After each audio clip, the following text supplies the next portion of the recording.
Pretty good, sir. Obviously, if you could eliminate the work aspect of life, it'd be really great, but you do what you can do.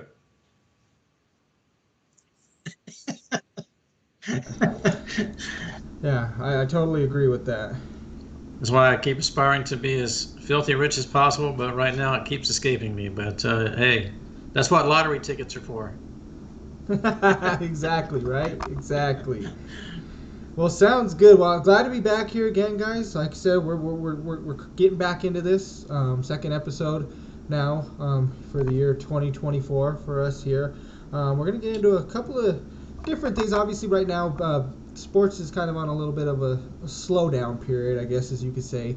Um, Obviously, we don't have, for football is over with now. We got NBA just coming back off of All Star stuff. So we're gonna get into a few things here, college basketball wise, things like that. Also, we're gonna have our beefs of the week coming back to you guys, and then also our top 10 list where we talked to you guys last week about us doing our top 10 analysts, and then we'll also let you guys know what we're going to do for the following week at the end of the show. So hopefully you guys enjoy. First thing we kind of want to start getting into here, Mike, is some court storming stuff that's been going on recently, and this kind of breaking news because of what just happened with the Duke game against Wake Forest, and then losing one of their big players, possibly to an injury as they're storming this court.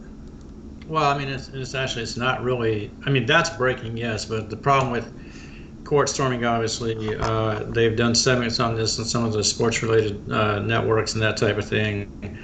And as a matter of fact, Caitlyn Clark, of all people, was involved in an issue with that recently Yeah, at the yeah. back end of a game where a fan storming the court literally ran into her and knocked her over.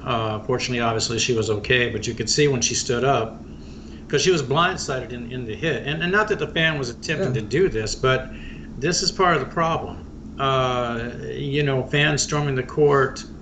It's it's it's not necessarily just a situation of being hard to maintain, but it's becoming a safety issue.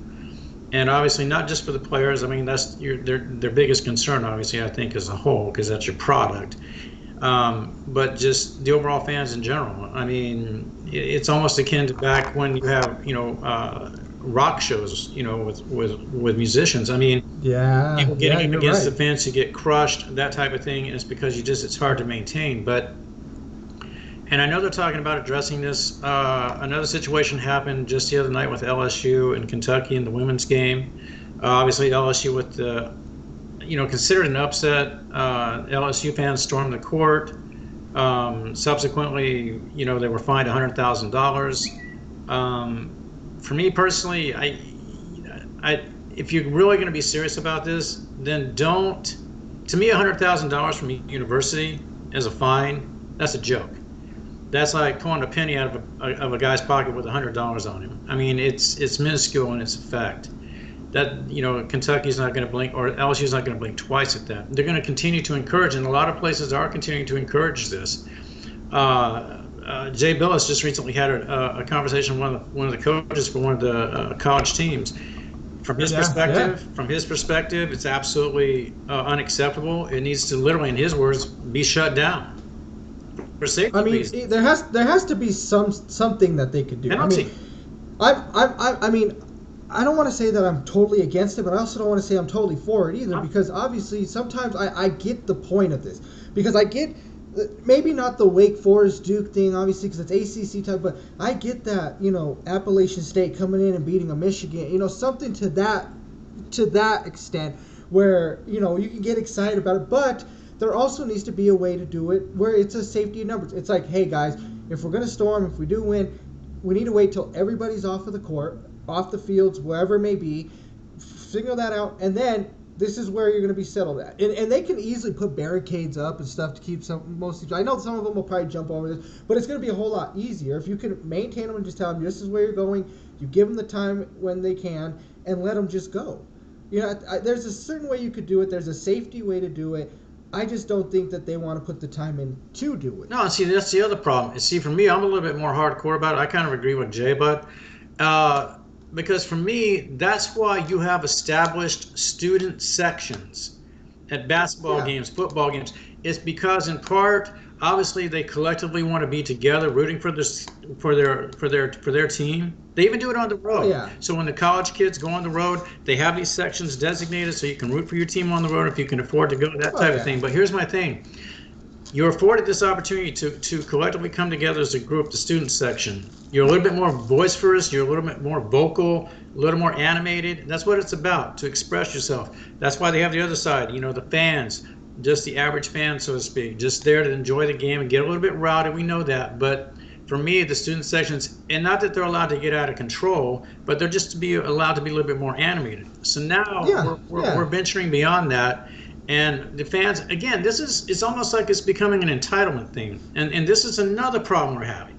Entitlement is running rampant now in sports, from the athlete's perspective, the fans' perspective. We see this now with fans literally, walking on the court, interacting. We see coaches Oh, stepping it's on the getting court. bad. It's getting really really bad with this now. Yeah, and I that's why I'm for shutting it down.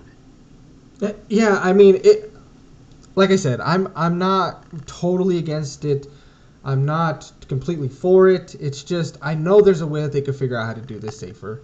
I get the point of wanting to do it and this and that, and it gets exciting because and here's my thing. This actually happened after I had graduated high school, but there was a play with my old high school team when I was helping coach, and one of our players dribbling down the side, half court shot, makes it, we win the game. I remember running on the court myself after Yeah. that. I mean, it's just the excitement. Oh my God, we just won! And it was a half court shot. At the buzzer. I mean, your adrenaline's just going at that point, and there's just no way to stop it. And you see these kids, but like I said, there also has to be all about safety first. I don't care what anything is. It's always about safety for these kids first. They know that they can figure out a good way to do it. Nobody just wants to implement it or follow the rules for it. So they just kind of just let it go. Yeah, That's kind because of what I feel like. colleges, they can afford this. That's why, like I said at the beginning of the segment, $100,000 fine. That's a penny out of a person's $100 wallet. That's what it equates to. Exactly. That university does not care. They're willing to absorb the fine to encourage fan interaction. That's not fan interaction. Yeah. It's just No, not at all. potentially destroying courts, destroying football fields, destroying baseball fields, like you're talking about. Last second shot, last play of the game with a touchdown pass. I get that immediate reaction, exuberance. You're trying to express Yeah. yourself, release all that pent up anxiety, whatever it may be. And understandably, Exactly. some of these people are a little bit intoxicated. I get it, so you're not Mm-hmm. exactly operating under full faculties, so to speak. But if nothing else, I believe you increase the fines. If you want to go as high as $1 million, I'm good with that. Trust me, these universities can afford this. They really can. If you don't want to go that route, then increase the security and have them take measures. Exactly. And to your point, That's but what like I'm you're saying. saying, you've got to do We something. understand that there is something that they can do. It's just for whatever reason, I don't know why they don't want to. I couldn't tell you. I couldn't sit here and I could not give you an exact reason as to why nobody has come up with a better place or a better safety way of getting these people out. There has to be. You have to be able to rope off a section. There has to be a way to barricade a section and say, if you guys want to storm, you're going through here, but right after the game, you got to wait for these players to come in. They can do it. Like I said, it's just a matter of who's going to take charge and actually do it.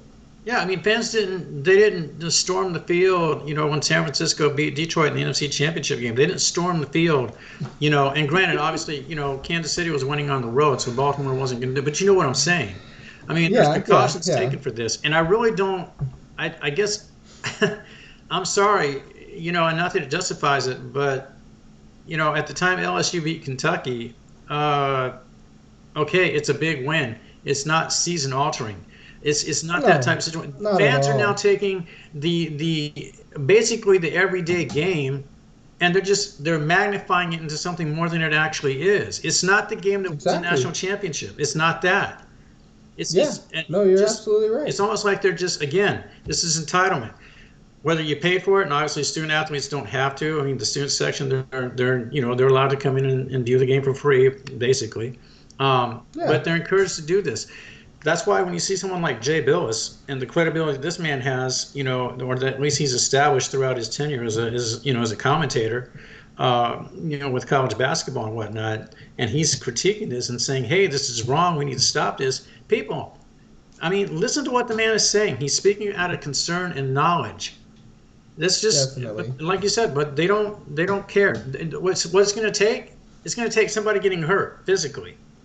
And Somebody's which might getting have hurt. might have happened tonight. Yeah, Which might have happened tonight. and one of your Duke best star basketball player could players. be out. Who knows? And that's actually a changing moment to a season. Yeah, not Like only you just that. said, the other one, hey, oh, they may have lost, whatever. There's no reason to score. This is a crazy reason because if he's hurt and he's out for even 3 to 4 games, I mean that could really hurt Duke a lot. Exactly. And here's the other thing: NCAA. Let's to the women's game. What if Caitlyn had broken a leg? What does that do to Exactly. her season? Her season's over. Guess what? Guess who else's season's over? Guess what? Your regionals are over. Yeah. Your Final Four is over as far as your overall attendance because who are they paying to see? Caitlyn is selling out arenas across the country because they want to see her. They're not there to see Kentucky. They're there to see Caitlyn. They're not there to see Iowa State. They're there to see Caitlyn. It's not to take away from Iowa. It's Caitlyn. This is your superstar. So Yeah. you're banking on this girl being available, this lady being available for your tournament because you know the revenue that's going to bring in. So you better Yeah. start thinking about if your athletes are all these glorified, is how important they are, then you might want to start precaution against potential injuries here because that's what you're looking at. That's what's going to happen. And that's just your athletes, like you talked about. But at some point, man's going to get hurt. And there's going to be your lawsuit. And they're not going to come cheap. If somebody gets hurt, they're going to sue you because they know what you've got in the bank account. They're going to come after you. So you might want to think about these things, NCAA, as you go forward because you're potentially causing yourself a lot more damage than you realize. Yeah. Hey, well said, Mike. Honestly, I totally agree with you in that aspect for sure. Especially if these players are starting to get hurt with it. Like I said, That's I'm your still, product. I'm still back and forth on it with it. But if players are going to start getting hurt, obviously we got to figure out a way Yeah, for it's it. your product. But moving on, next to our next topic is we're sticking with college basketball. Mike, you just brought it up, so that's why I kind of want to get into it. Better news for it. Caitlin Clark obviously coming in and surpassing as one of the top scorers in NCAA. Mike, I know you're a big fan. I'm a of huge hers. Fan. Obviously, I was a huge fan just coming into the last year here with her, watching her play in that tournament. I was hoping she'd be able to pull it off and everything like that, but no, I think she's a tremendous player. She's great. How do you feel about it, Mike? Like I said, I know you're a big fan of hers. How did you feel watching her surpass that? I am, but I'm a huge fan of Caitlyn. I'm a huge fan of women's basketball as a whole. I do have some criticisms of it on a professional level and also on the collegiate level, but that's for another time, another topic. This is about Caitlyn. I do believe, for me personally, from what I've seen over the years, and I'd say over the last 10 years, I had a more vested interest in women's college basketball. But I believe Caitlyn to be generational. Yeah. We've seen a lot of phenomenal female basketball players. And without getting into the laundry list of who they are, the list is long and lengthy, and it's well deserved. But I do believe, from what we're seeing with Caitlyn right now, where she's at, and obviously she's a senior. So, if she's not the #1 draft pick, then I guess you shouldn't even have a draft. But I just think this girl is generational. A lot of people are comparing her to Michael Jordan. I think that's a little excessive. Let's see how her pro career plays out. But her collegiate career has been insanely, for me, legendary, I believe. I mean, the numbers that the girl is putting up. She's on the cusp. Obviously, she just set the points record. She's also on the cusp of breaking Pete Maravich's all-time college. Yeah, I did see that. Now, She was up, and she probably could do that this year, correct? By how far she's down, or am I? Oh no, she's very close. Am I Right wrong? now, she sits, and don't quote me, folks, but she's right around 3,600 points for her career. Now Pete sets Okay. at what is it, 3,667. So she should break this, unless something just catastrophic happens and she suffers an injury. There's no reason she shouldn't break this record. But the other one that she also has available to her is there's a lady named Lynette Woodward. She was an AIAW player, And as far as major colleges go, she actually Oh, holds the overall record in that regard at 3,649 points. So right now, Caitlyn is on the cusp of breaking both of these. And this is a female player. And you're also yeah. talking about a player who Uh, averages 32 points a game. She's got 7 rebounds a game. What is it? 8 assists for her. These are her career stats. that's exactly what I was just gonna say about her. Is it's not just the scoring. She's No, not that scorer too. She can do everything. yeah, She's a scorer. She's a rebounder. She's a passer. She's got great handles too. I mean, she's an all around ball player. but she shoots Definitely. 46% from the field for her I career. know. And not only that, It's from 3 point insane. range, she's also 30. Now, 38% is not, it's not incredible, but 38% from the 3 point line, that's not bad. That's not bad. I'll take Yeah. that. With No, those that's other really those good. overall stats, I'll take that. And she also shoots 85% from the free throw line. This is the complete ball player. It really Yes, is. she is. She does I not agree. have. And some of those shots she takes too is insane. Yeah. I sit here watching her just throw the ball up, thinking, "Man, that's just a prayer, right?" And it's like, no, that thing's money. No, the shot that she took to set the record. This is like Yeah, from yeah. downtown. This is almost at the mid court line. I mean, if you're going to do this in style, she did it with style. You know, Why not? but what I She's love been doing it about her her, whole entire career. yeah. But as much as I love her on the court, I love what she represents off the court. Yeah. At least at this Oh, point in her definitely. career, she's not showing any side stories to build off of in a negative way. I hear nothing but good things Yeah. about this lady. Uh, you know, interactive in her community. Obviously, a fantastic team player. Still willing to learn. Still willing to grow. I hear the stories about this girl in the gym between games. This is like Kobe S type work ethic, Michael Jordan type work ethic. I mean, after every You're game, right. hundreds upon hundreds of shots from all points on the court to improve her game. And this is what, and you and I have talked about this a lot, men's basketball. Also, it applies to women's basketball. You want to be great, you got to practice great. And it's not just with your Definitely. teammates, it's in the locker, it's in the gym by yourself. Nobody's watching. That's the type of attitude and effort you have to put in. And this is what she's doing. And look at the results. She's Yeah. already, in my opinion, the greatest female basketball player in history. I'm with you. I am totally with you on it. Like I said, I became a huge fan of hers watching her this last season. We were rooting for Iowa definitely throughout the Yeah, whole entire tournament. Even here, even the wife jumped on and started watching her too, and we were all watching her as a whole family pretty much here. Hoping they could be able to pull that off, and I think she still can get her team to there. Her team really respects her. That's the nice thing, because sometimes you don't know for sure how some of these end up panning out, and sometimes you hear that maybe that star player pretty much takes the role to just themselves and they don't really care about the team, but you could tell she's a full-on team player. She doesn't have any problem, and if she's angry, it's more of just like a let's get going angry, like let's kind of hyping her team up or getting them in a positive. It's not a screaming at them that they messed up type of an anger. So I like her. I like her. I respect her game a lot. She's definitely somebody fun to watch. That's for sure. And like you have said before, I'm going to continue watching her career even throughout and see what she does. Go moving on into the WNBA, see where she goes to. That I'm kind of interested to see where she might end up in that sense too. yeah, and I think her effect in the WNBA will be felt immediately. Obviously, as I mentioned earlier, she's an athlete whose reputation and popularity carry not only from the arena that she plays in at home, but it travels on the road. Everybody, Yeah. little boys buy her jersey.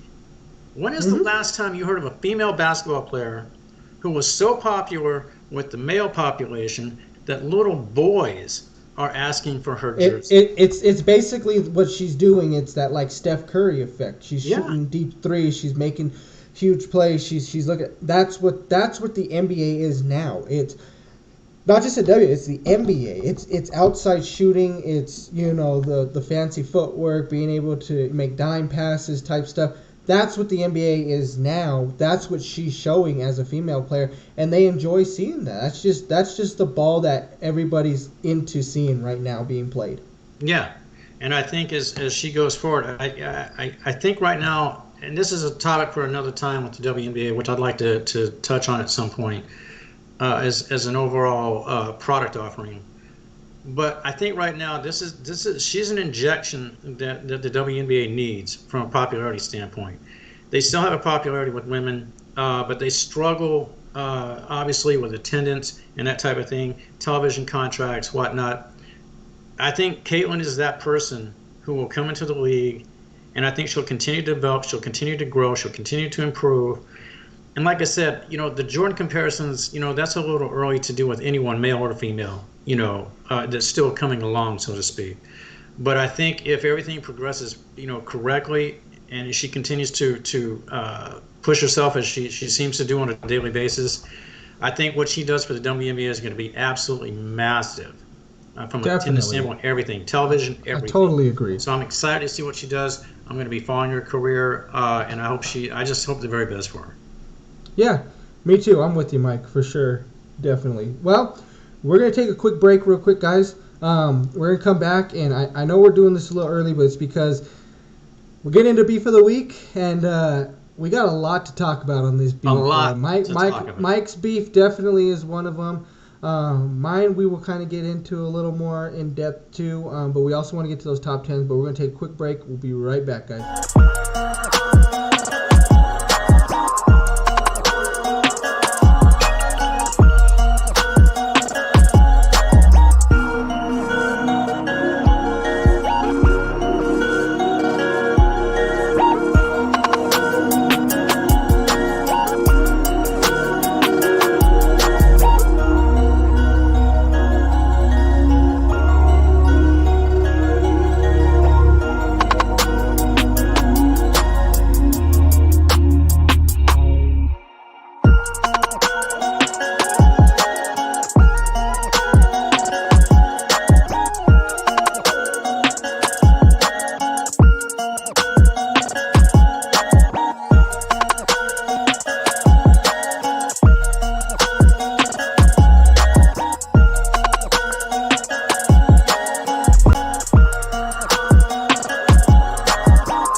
Welcome back, everybody.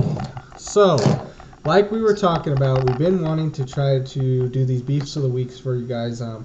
We're going to try to keep them to, a minimum of a few minutes here, just something fun to talk about. Well, this one's kind of been lingering a little bit, I guess we should say, for both of us, Mike and myself. Mike's a little bit more into this than I am, but the talks have been going around everywhere. You've been hearing it in all these podcasts and all this other stuff about how bad basically the All-Star game has gotten. Basically just the lack of defense you've seen in the game, the lack of, and even in the normal game, but All-Star game primarily, I would say, just how bad it's been. And Mike, I'm going to kind of let you just run away with this for a little bit here and tell us how you've been thinking and your beef that you have with the All-Star game in the NBA. All right, I appreciate it, Anthony. So, folks, I'm not gonna. I think the game itself has been covered ad nauseum. I think a lot of people's frustrations with the score itself, the number of threes taken, this type of ridiculousness, the number of points scored by individual athletes. So I'm not going to repeat the obvious. I'm just going to jump right into what I think. Anthony and I have these discussions every once in a while, and it's just reached a point where, and Anthony and I'll tell you this, let me preface this with this. Going back to last year, Anthony and I, we told ourselves that when we commented on things that we would do so in a very discretionary way, very diplomatic way. Yeah, but this is so egregious to me that I'm just going to forego all the formalities and the those type of things. I'm just going to say what I think. Obviously, hopefully, without any type of foul language. What I see out of what I call the no balls allowed league, and that's essentially what we're drifting into now. And this is because we have a bunch and I guess I'll use the word loosely. I guess they are athletes. They can do something physically that most of us could only imagine doing. Um, you grow up as a kid and you think, man, that's pretty cool. You get older, you still think it's pretty cool, but you realize that sometimes it's not as impressive as you remember it being as a kid.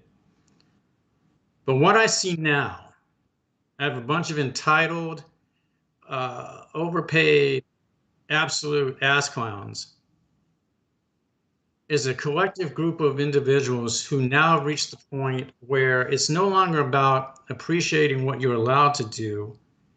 It's about snubbing your nose at everything that it represents. You should be privileged as an athlete, as a basketball person. This is what we're talking about. You should be privileged as a basketball player that you've been, first of all, selected to play in the All-Star game. Secondly, you're considered to be one of the very best at what you do. That's why you're there in the first place. Yet all I seem to see, and all Anthony seems to see, and I'm not going to speak for Anthony, he will chime in at some points, and he will obviously have his say on this too. You snub your fans, you snub your nose at the commissioner of this league. You're overpriced. You're lazy. You're non-compliant. You have no remorse or apologies for what you don't put on the court. And I'm going to extend beyond the All-Star game. I'm talking about on an everyday basis. It's called load management. And we all know where that came from, but that's actually technically a separate issue. But it's progressed from load management to not giving a damn about what you do. You're a paid professional athlete. You're a paid employee. You're paid to perform a service. I go to my job every day. Anthony goes to his job every day. And we are expected to perform our job and to meet expectation. Because guess what? If we don't, we deal with repercussions for it. But not you, not the entitled, not the privileged, none of this crap. It's all about me, me, me. Injuries that don't exist, and you know they don't. You get upset because you have to play 65 games. 65 games? I wish I only had to work 65 days out of a year. Anthony wishes he only had to work 65 days out of a year. But we don't have that luxury. You have a particularly exceptional skill set. But guess what? Where would you be if you didn't have the skill set? You want me to tell you where you'd be? You'd be working probably at McDonald's, Wendy's, or any other place for minimum wage. Because here's the thing, guys, and I'm going to tell you this straight to your face, and fans, I know you're not going to like this. Majority of these guys, they don't have the intellect to extend beyond basketball. They're not that smart. They can play a game. They can't deal with life. If they could deal with life, they wouldn't have 5 kids. All right? They wouldn't be going bankrupt because they don't know how to manage their money. It's these kind of things. They're not that exceptional. They're really not. They just have a skill set that few of us have. And they milk it. And they take it as far as they can. And most of them disappear. Do you know the average NBA player? This is the average salary. There isn't a player on an NBA roster typically making less than $1 million. This is from the 12th man, obviously, to your 5 starters. Your 5 starters making the most. And to do what? Bounce a ball. And that's a great thing. It's a great thing to be able to do. But you're not entertaining properly. You're not entertaining at all. You're a bunch of narcissistic jackasses who don't give a damn about anybody, anything, anywhere, anytime. And all you do is you go out in the field, away from the arenas, you lay a brick, you hold a kid, you sign a picture, and you make it look good. And that's all it's about. There's very few athletes who give a damn about anything outside the game itself. And you know you don't. That's all publicity. That's all it is. It's all it's ever been for the last 10, 15 years. You sit on the court side if you're not playing. You're laughing with your teammates when you're losing by 30. You're texting on the phone. You're eating food on the bench. You're reading a book. You're dressed like you just walked out of a Gucci store on the bench. You're not even playing in the freaking game, but you're injured. You're injured. And here's the greatest basketball player in the history of the world, apparently. Self-proclaimed. Self-proclaimed. Walks around with goats. Walks around with them. Puts a crown on his head and calls himself the GOAT. And this is the guy who can put up 8 points in an all-star game. 4 days later, he can't even play in the game because he tweaked his ankle. You lazy piece of trash. You should be embarrassed by that, but you're not.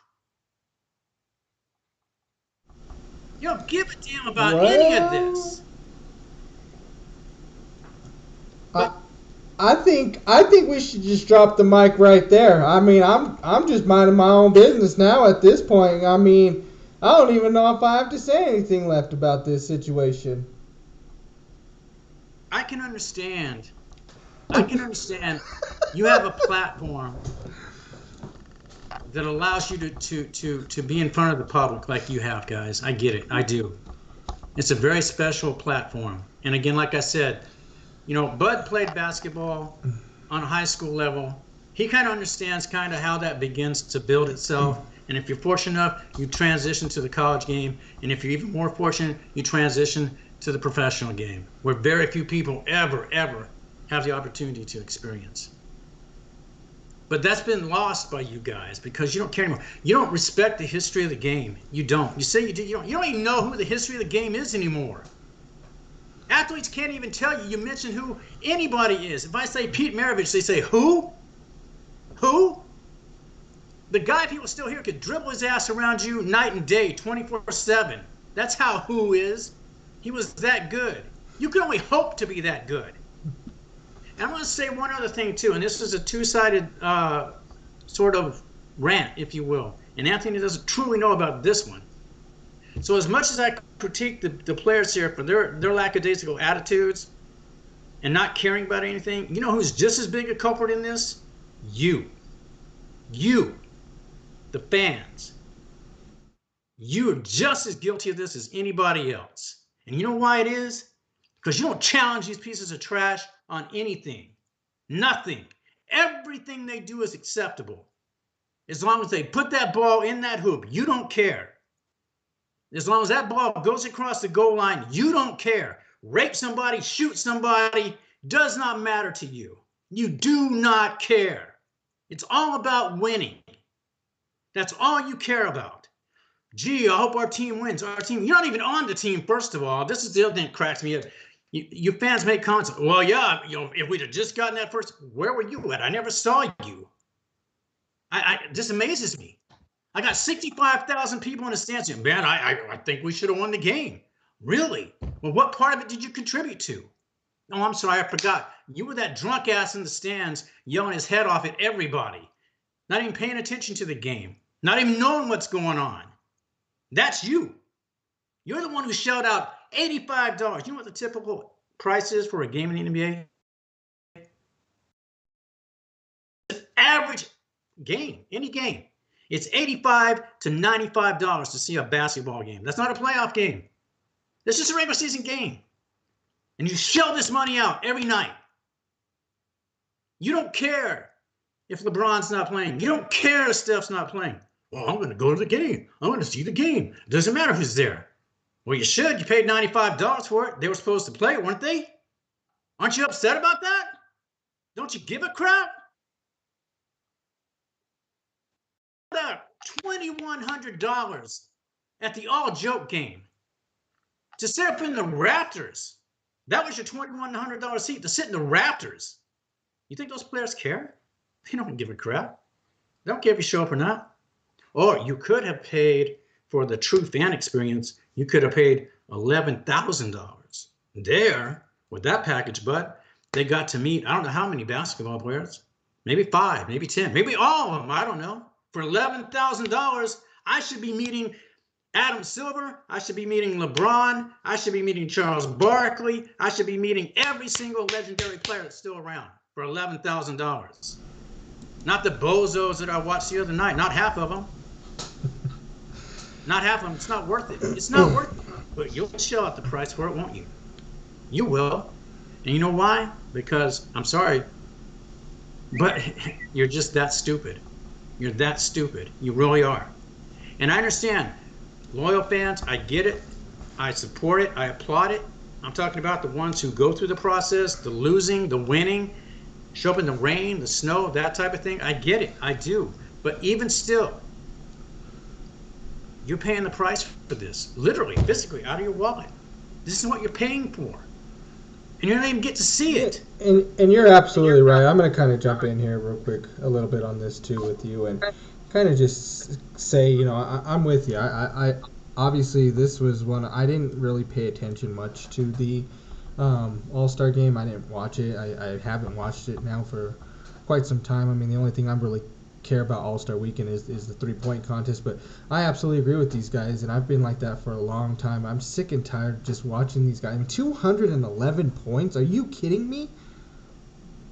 You're kidding me? At 211 points that team put up. And the sad part is, too, on this is, how are you allowing 211 points, but yet that West team should have Joker, they should have had, what, LeBron, KD, Steph, all these guys on the West team, and they allowed 211 points? Because they don't give a crap. They don't give a crap about you. They don't give a crap about me. See, this is the other thing. This is why, and Anthony can validate this, neither one of us go to any sporting events anymore. Yeah. And if it does happen, it's very, very rare.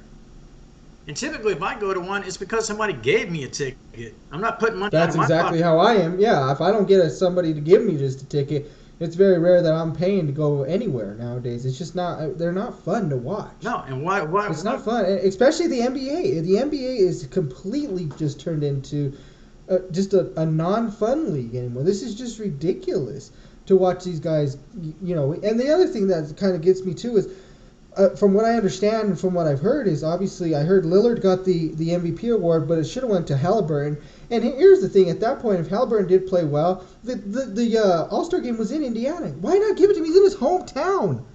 Give it to the guy. Like, what did Dame do that was so much better than Halliburton? As far as I know, Halliburton played hell of a better game than Dame did, but they still gave it to Dame. And I don't understand this either. Is it because he's, like you talked about, this privileged area where he's in Milwaukee now and they're supposed to be a better team? But we just talked about Milwaukee last week with Doc Rivers and how bad they've been playing coming up into the All-Star break and this and that. So what gives Dame the reason to? And I'm not talking down on Dame because I'm a huge Lillard fan, and I wish he could have gotten something in Portland for himself. I get he's trying to find a way to get himself in a ring himself and things like that. But in the end, it's like if you're gonna put out a bad show like that, anyways, and let these guys win, at least give it to somebody that wherever their hometown is. If they're from Indiana, I might as well just give it to somebody from Indiana. If it's in Denver, give it to whoever's on the Nuggets if they have an all-star there. Same with Chicago. Wherever they're at, if it's going to be this bad, the MVP should just go to wherever town they were in if they have somebody in the all-star game. Might as well. What's the point? See, and this is the other part of it. So you put up 168 threes, yet collectively, between 24 guys, you can only hit 34%. And you're not even being guarded. There's nobody within 15 feet of either one of you. Any one of you guys taking a three-point shot. Most of these games are just alley-oops and dunks and just whatever other stuff they could do. There's no defense. And you cannot tell me that there is defense if there's 211 points put up by a team. No, and it's garbage. That's what I'm saying. And this is why I get upset. But this is why we get upset. And like I said, I get upset. I'm sorry for the fans. You crack me up. Are you so devoid of the ability to find ways to entertain yourself that this is what you resort to? That you're okay with? You don't want to challenge anybody. You know, the only way to fix this, and you'll never do this, because you don't physically, as a fan base, have the ability and the resolve to do this. And that's to boycott a league. Don't show up. Don't buy the product. Let it shut down. And that's the only way you will ever correct this problem. And you'll never do that because you don't have the guts to do it. Because sports means so much to you, because your life is apparently completely freaking empty unless somebody is throwing a ball, shooting a basket, hitting a baseball, or slapping a puck into a net. You can't seem to function unless you have one of these activities to occupy your life. And that's how pathetic that is. Because these guys don't respect anything that you would like to see out of them anymore. They don't have to. They're not held accountable. So why would they be? And this is what you've helped create. So when I put a lot of it on the fans, and the one last person I'll say that's also contributed to this is Adam Silver, the worst commissioner I've probably ever seen since Bud Selig. This guy, it cracks me up, bud. I mean, you would think if David Stern is the person that you learned the business from, so to speak, you would transition and you would at least maintain some of this guy's approach to the game of basketball somewhere along the line. And all credit to a person out there. This is one of the great wisdom holders of YouTube, and it's and I think I can say his moniker, Scap Attack. And I tell you what, and as he's labeled this man, and I hold to this because it's true. If Commissioner Penis Head, if this is how he approaches business, then what's the point?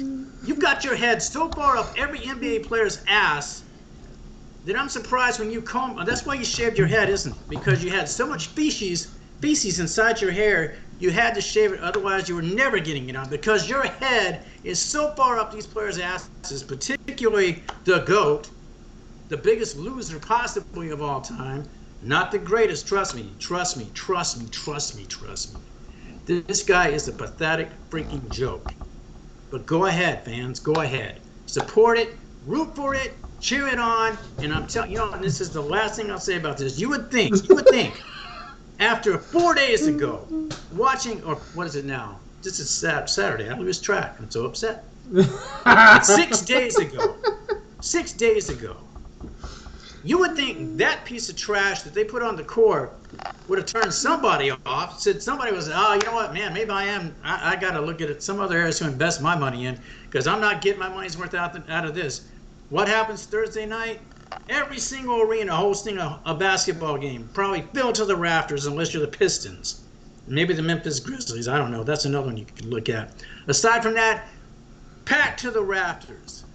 Watching more laziness, more unaccountability, more sitting on the bench, more milking injuries, and life goes on as usual in the NBA world, because that's what we've come to expect. But nobody wants to do anything about it because you're too lazy and you're too consumed with the idea that sports is the end-all of end-alls, and without it, I can't possibly exist in life. So if that's what you're happy with, I salute you. You're pathetic, but I salute you. Wow. Hey, I'm with you, Mike. And I'm not apologizing. I'm all for it. I'm all for it. I'm with you.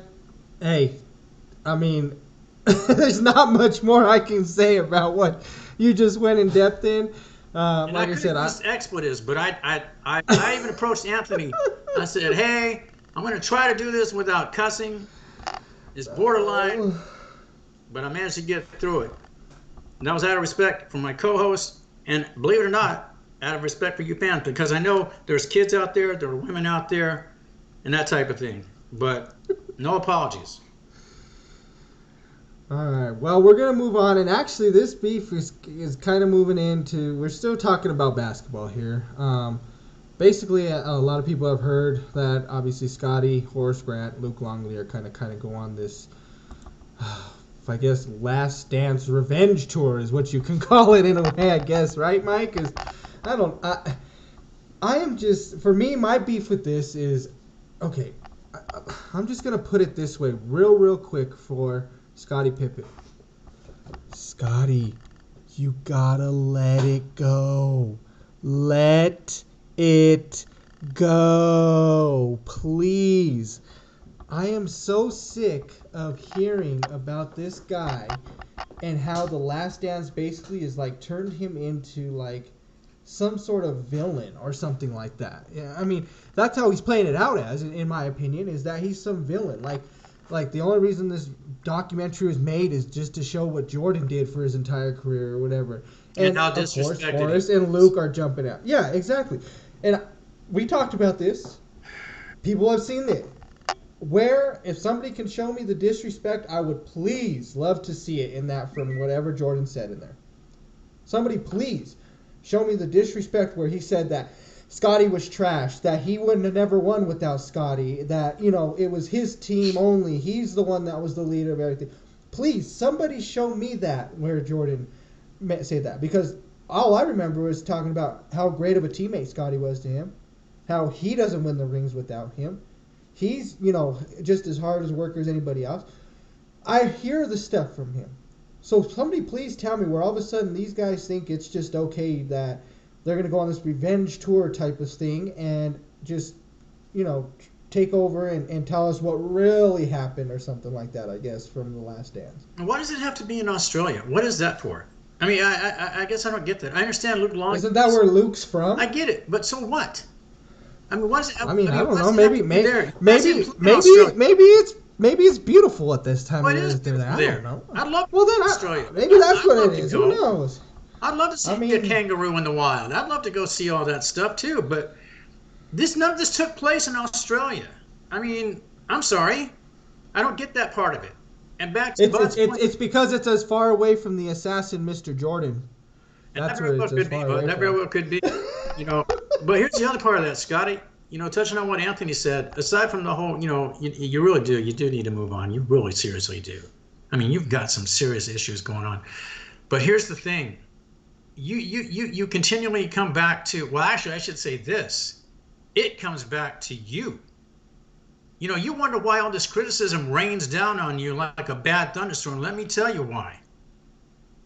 You refused to go into a game because you weren't given the last shot. Well, first of Exactly. all, Scotty, how do you know you would have made the shot? You're assuming. You make it sound like it was a done deal. Regardless of where they placed you on the court, you were going to make the shot. I seriously doubt it. I would say Well, that team, that team right there was when it showed. Obviously, Jordan's gone.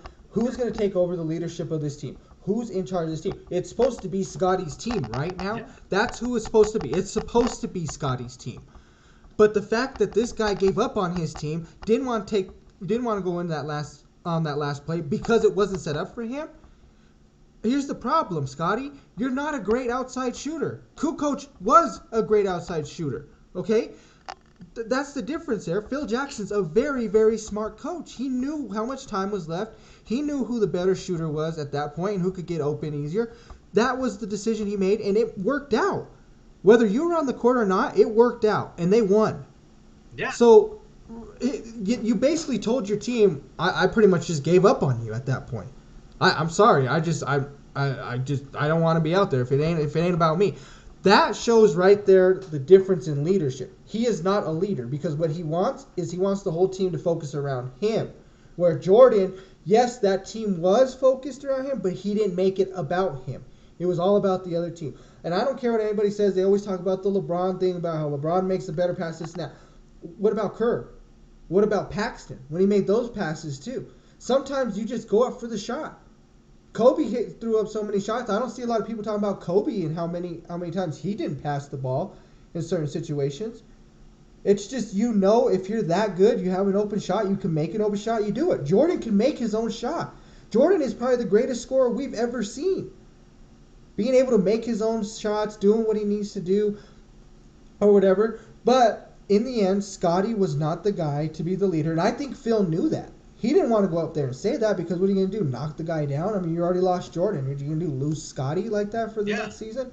Then you're screwed at that point. No, you're not going to say that. But he knew, and that's why Phil Jackson is a great coach because of that situation. Yeah.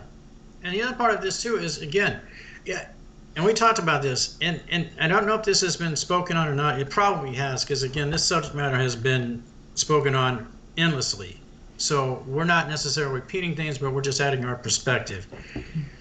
But, like we've talked about, but through all these criticisms, whether it's from LeBron or other NBA players, younger NBA players towards Jordan, that type of thing, now with this, with Scotty, and apparently Luke and Horace having their issues with this guy.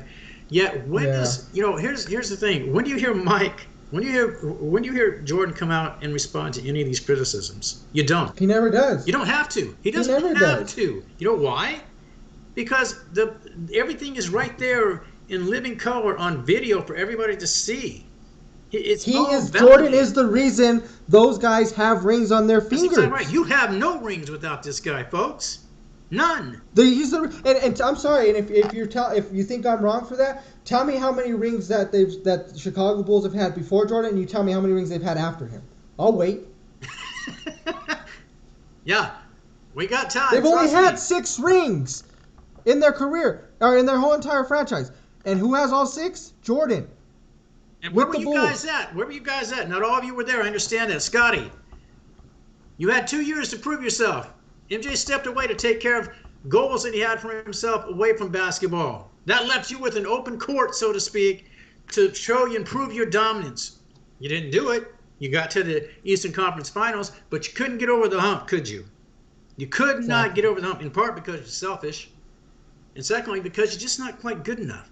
You're just not quite good enough. You talk about how, well, boy, I bet if I played, if I had played against Rodman, I'd have beat his ass. Really? You want Anthony and I to pull up the video of you getting shoved into the to the back of the padding underneath of the rim by Mr. Rodman? You want us to show you this? Show your physicality? Not going to happen, bud. There's a part in that Last Dance where Scotty is out for that period of time, and it's Rodman and Jordan together running like Batman and Robin together. And Rodman says that in that Last Dance. He talks about how he loved being the second guy to Jordan. He was like, me and him were clicking the whole time. We seen it coming. And then when Scotty came back, it was like he was now the third wheel again. And that says a lot about what Jordan thought about Scotty then, because he could easily be like, nah, Rodman and I are clicking now. We're good. We don't necessarily need to put in Scotty at this point or something like that. No, he knew he needed Scotty. Jordan knew exactly what he needed. He's not out there just bringing in people he thinks he needs, and then when they don't produce, then they send them on their way. We all know who I'm talking about. So Jordan knew who he needed. They went and got it for him, and he centered around that. He knew what each person can do. He knew exactly what Luke Longley was there for: rebounding, being a big body inside. He could score when he needed to, but he's not the guy to give him the ball to at the end of the game. Hell no. Yes, Jordan, 5 guys on that court. You got Scotty, you got Steve Kerr, you got Longley, and Harper on there with you. Who you going to get? Is Longley going to get the ball? Hell no. Longley's not getting the ball. We all know that. But so what? You took hurt to it because maybe you felt like you weren't credited enough for what you did? Luke, let me know. What did you do? How many points did you average for your career? How many points did you average for the Bulls? Where do you rank as far as centers for Bulls anyways? And what are you getting upset about anyway? Because on top of what Bud just mentioned, you're getting upset and you're making comments, and other players have made the comments about this too that were teammates of his. Not everybody, but some. That, he could be pretty hard on us. He had these little comments and those type of things. And, and you had to kind of buffer through that and you had to have a tough skin. Well, I'm sorry. You know what?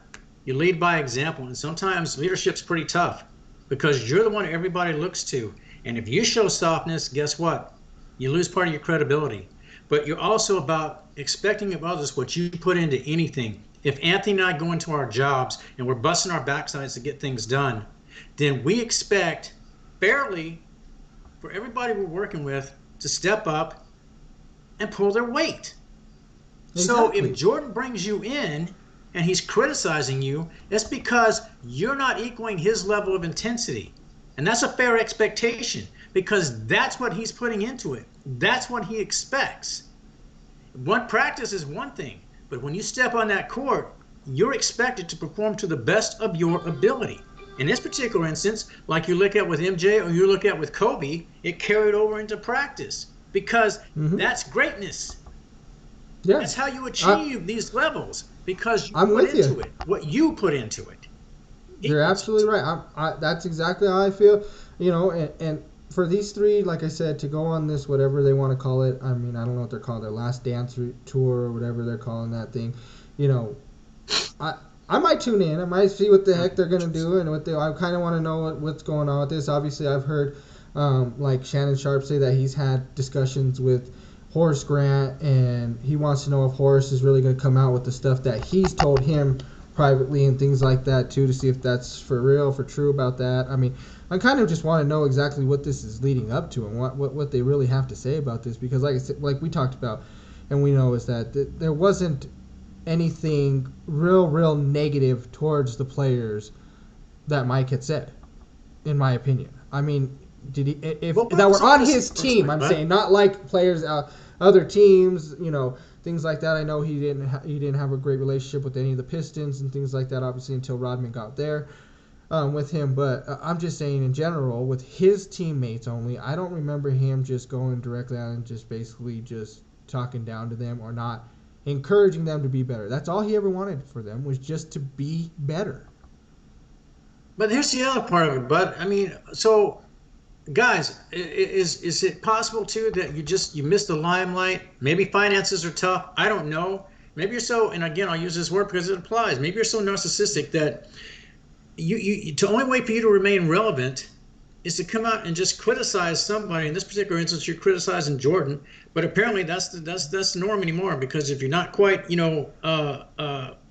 popular enough, I guess is a good way to put it, then you reach out and you criticize. So is this what it's about? Are you financially strapped? Is that the problem? So the best way to stay relevant is to throw this crap back out there and either exaggerate it or bring up stuff that we haven't heard over the last 10, 15 years because you didn't deem it necessary?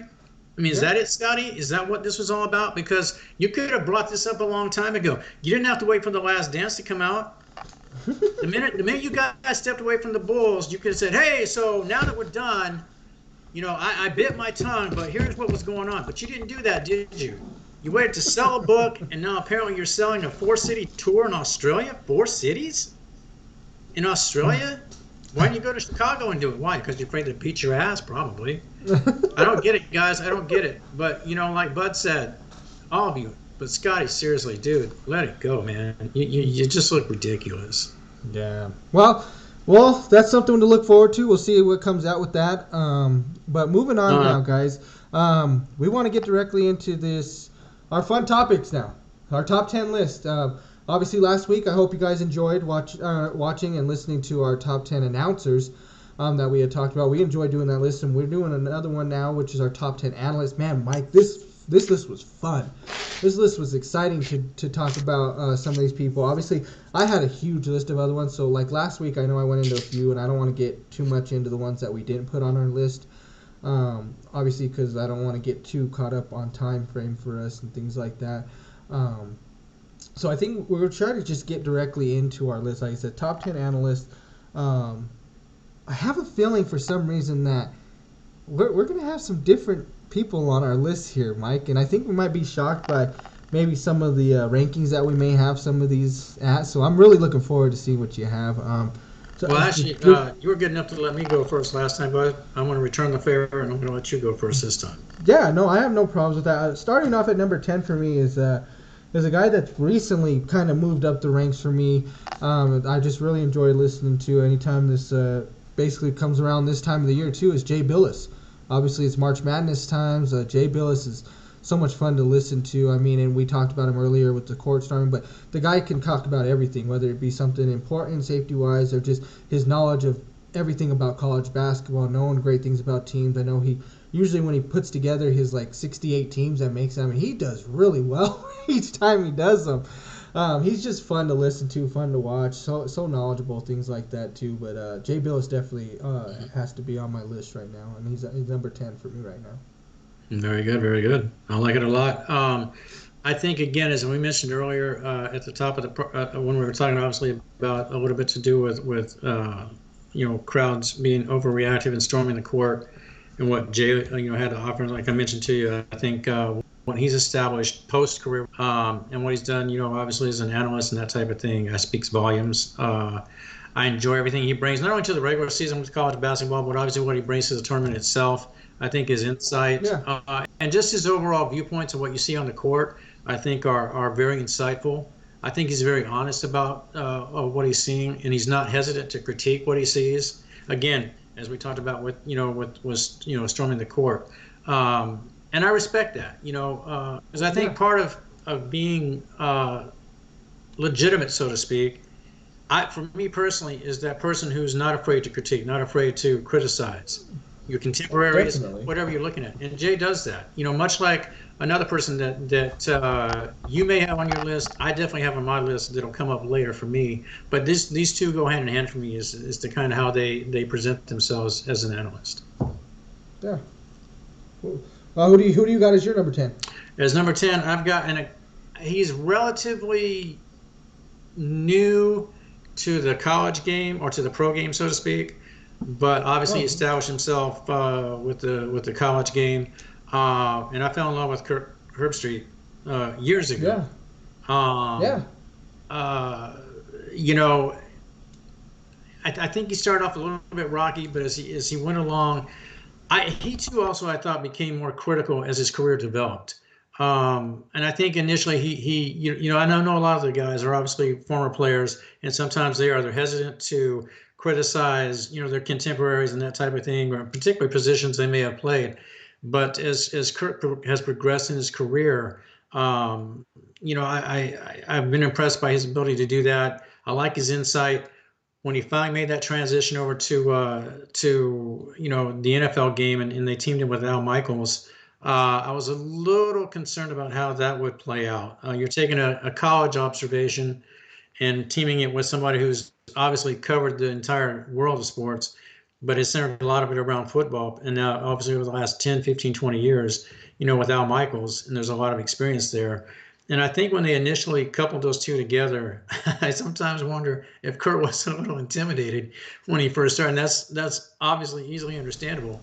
But I didn't think it took very long for them to mesh. They've become one of my favorite duos, so to speak, in sports right now. And I look forward to what they do every week with football. And I just think Kurt's outstanding. Yeah, no, great. I love that one. I love Kirk Herbstreit. Like I said, more for me for college wise. I love listening to him. Him and Lee Corso together were always made a good team. I like those two together. But no, great job on that one. Moving on for me, number 9 I have is Buster Olney. Man, talk about a guy that just knows his baseball. I mean, I sit there and I could, he's usually on Baseball Tonight. That's what he's been on before. And just to sit here and listen to this guy go on and on about his knowledge of baseball, the players now, to back in the day type stuff. Buster Olney for me is just your walking almanac for baseball in a way. I know we talked and kind of brought that up about Bob Costas a little bit last week about how he just knows so much about baseball and stuff, but Buster Olney I think kind of takes it to another level because he keeps up with it even like up to date till now, and he can tell you just as much as he needs to go back before. But I love Buster Olney. I love listening to him. There was a point in time I was kind of even listening to one of his podcasts that he had on the Baseball Tonight podcast stuff, and just to kind of get fantasy updates or just to get updates about sports and things like that. But he's definitely somebody that's not a lot of people know about, and I feel like Buster really needs and deserves the credibility of being a great analyst. Yeah, I'm not as familiar with him as you are, but I am familiar with with what he offers and what he brings to the table. And again, that one point you made essentially about a history of the game, I think with whether whether it applies to your announcer, it applies to your comments or your analyst, so to speak. You're looking for obviously knowledge in what they talk about. But when you have those individuals that can extend beyond that and they go into the history of the game itself, and whether you're aware of the people they're talking about or not, it's always available for you to go back and research. Because trust me, regardless of the person that's speaking, they're giving you those names for a reason because it either impacted them directly or if nothing else, they could appreciate what that person or persons brought to the sport itself in that particular, league, so to speak, whether it's baseball, basketball, football, that type of thing. So those are the guys you're looking for. And if they can provide you a little history along the way, to me, that's even better because a lot of times it's going to be information that you weren't privy to. And so take it for what it is. I always appreciate it. Um, you don't retain every little tidbit like they do, but I bet you if you had a chance to sit down and speak with these individuals that can give you that history, it's going to be a fascinating, whether it's 5 minutes or 50 minutes or 5 hours, you're going to be fascinated with what they can tell you about the history of that particular sport. You're absolutely right, You know, Mike, for sure. Wait, I absolutely agree with you. Who do you have as your number 9? a lot of people don't. I guess they don't. I know you do, but I get the impression a lot of people from the comments I see sometimes aren't still necessarily crazy about Tony, but I actually like Tony Romo. I think he's an up and Yeah, coming personality. Obviously, he's been doing it for a little bit. I can remember the very first game that I saw him do with Jim Nantz was a Hall of Fame game. I can't remember the exact year or the teams that were involved, and it was essentially. I don't think he was auditioning for the role. I think it was obviously given to him, but you go through the practice formats of preseason to refine what you're going to do. And even during that initial broadcast I did, I thought he did a pretty decent job. When I really became fascinated with Tony was when during that brief period of time where he was literally giving you the play before it was actually taking place, and he was speaking from a quarterback perspective. And I can remember watching these games, and a lot of times these were important games. But having somebody that could literally tell you what was about to happen, and then sure enough, the very next play, this is what's taking place. It almost made you feel like you were there as part of the game, so to speak, because you're seeing it. It's almost like you're in the huddle with this guy, and he's telling you, okay, this is what's about to happen. So maybe you're not watching the actual person with the ball. You're looking at obviously at the formation. You're looking at how the players are going to yeah. break. And so you I, become more about the play itself than just the actual I execution. know exactly what you're talking about with Tony. I Yeah, totally agree with it's him. fascinating. He did not make my list, unfortunately, but like I said, there's so many people to talk about in this, and there's some that I had to really dig down and think about that I even kind of forgot about, that made my list because I'm like, man, as soon as I heard that name, I was like, you know what, man, that they have to be on the list. Tony Romo, like I said, he deserves. I love that you put him on there. He deserves some credit. And then it's also not easy to sit next to somebody like a Jim Nantz and do just as good a work as Nantz is because I mean we already know how great Nantz is. I mean he was at the top of our list last week as far as announcers. I mean he's a legend at what he does. So to be able to be next to him and still do that great of a job next to somebody that great, it speaks a lot about him too. So great job putting him on there for sure, Yeah, Mike. I I love love it. Tony. He's a good guy. Definitely. So next going out is our number 8 on the list, and this guy is a little bit of a throwbacker, but still out there. So much fun to watch because I love that this guy is by himself, does it all. He's never afraid of anything, never afraid to say anything either, and that's Jim Rome. Absolutely love Jim Rome. Jim Rome, actually, it's kind of funny talking about Jim Rome because I grew up with Jim Rome because of my dad. My dad was the one who always had to watch the Rome show. We learned a lot about just how knowledgeable the guy is. The fact that he never takes crap from anybody. That was the fun part about him. Obviously, I think you can remember the time that he had what was it, Jim Everett on, and he kept calling him Chris Everett, right? Until finally Jim decided he ain't gonna have it much more. He's telling him, call him Chris once again. He did it, and he came right at him. That's for sure. But that's one thing about Jim Rome. You'll always remember is he was not afraid of anybody. He was not afraid to speak his mind. He's still not afraid to speak his mind, I should say. He's still out there. He's still doing his show. But he's one of those guys that's just absolutely fun to listen to because, like I said, he'll just tell you exactly how it is. Yeah, I'm familiar, obviously, with him more from his show itself, and you can obviously see this. If you Yeah. don't get to watch it live, folks, it's you can review it on YouTube, whatever your outlet is, so to speak. Um, I like Jim. I really do. He's got a lot of quirky sayings that he applies to his daily broadcast, and he's become synonymous with.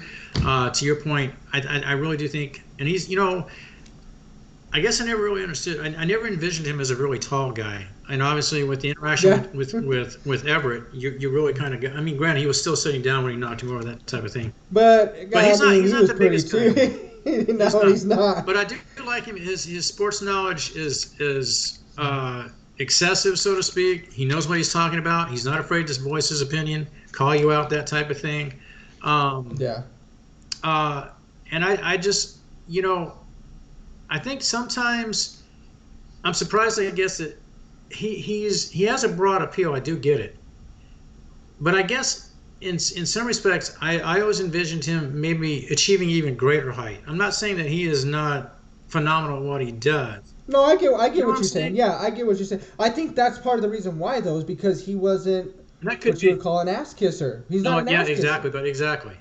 That's the He perfect way would to. go and tell you if you had a terrible game, he's going to go out there and he's going to tell you that you were awful. Yeah, You shot for 25% from the field. You were terrible tonight. yeah, There's no way to put around that. And a lot of these players don't like that. So that's why they kind of push you away more when you go to try to interview. Well, that you were talking stuff about me last game. Now you want to interview me? Like, well, yeah, because I was speaking the facts. yeah. You had a terrible game. That's not to say you're trash. It just means you had a terrible night.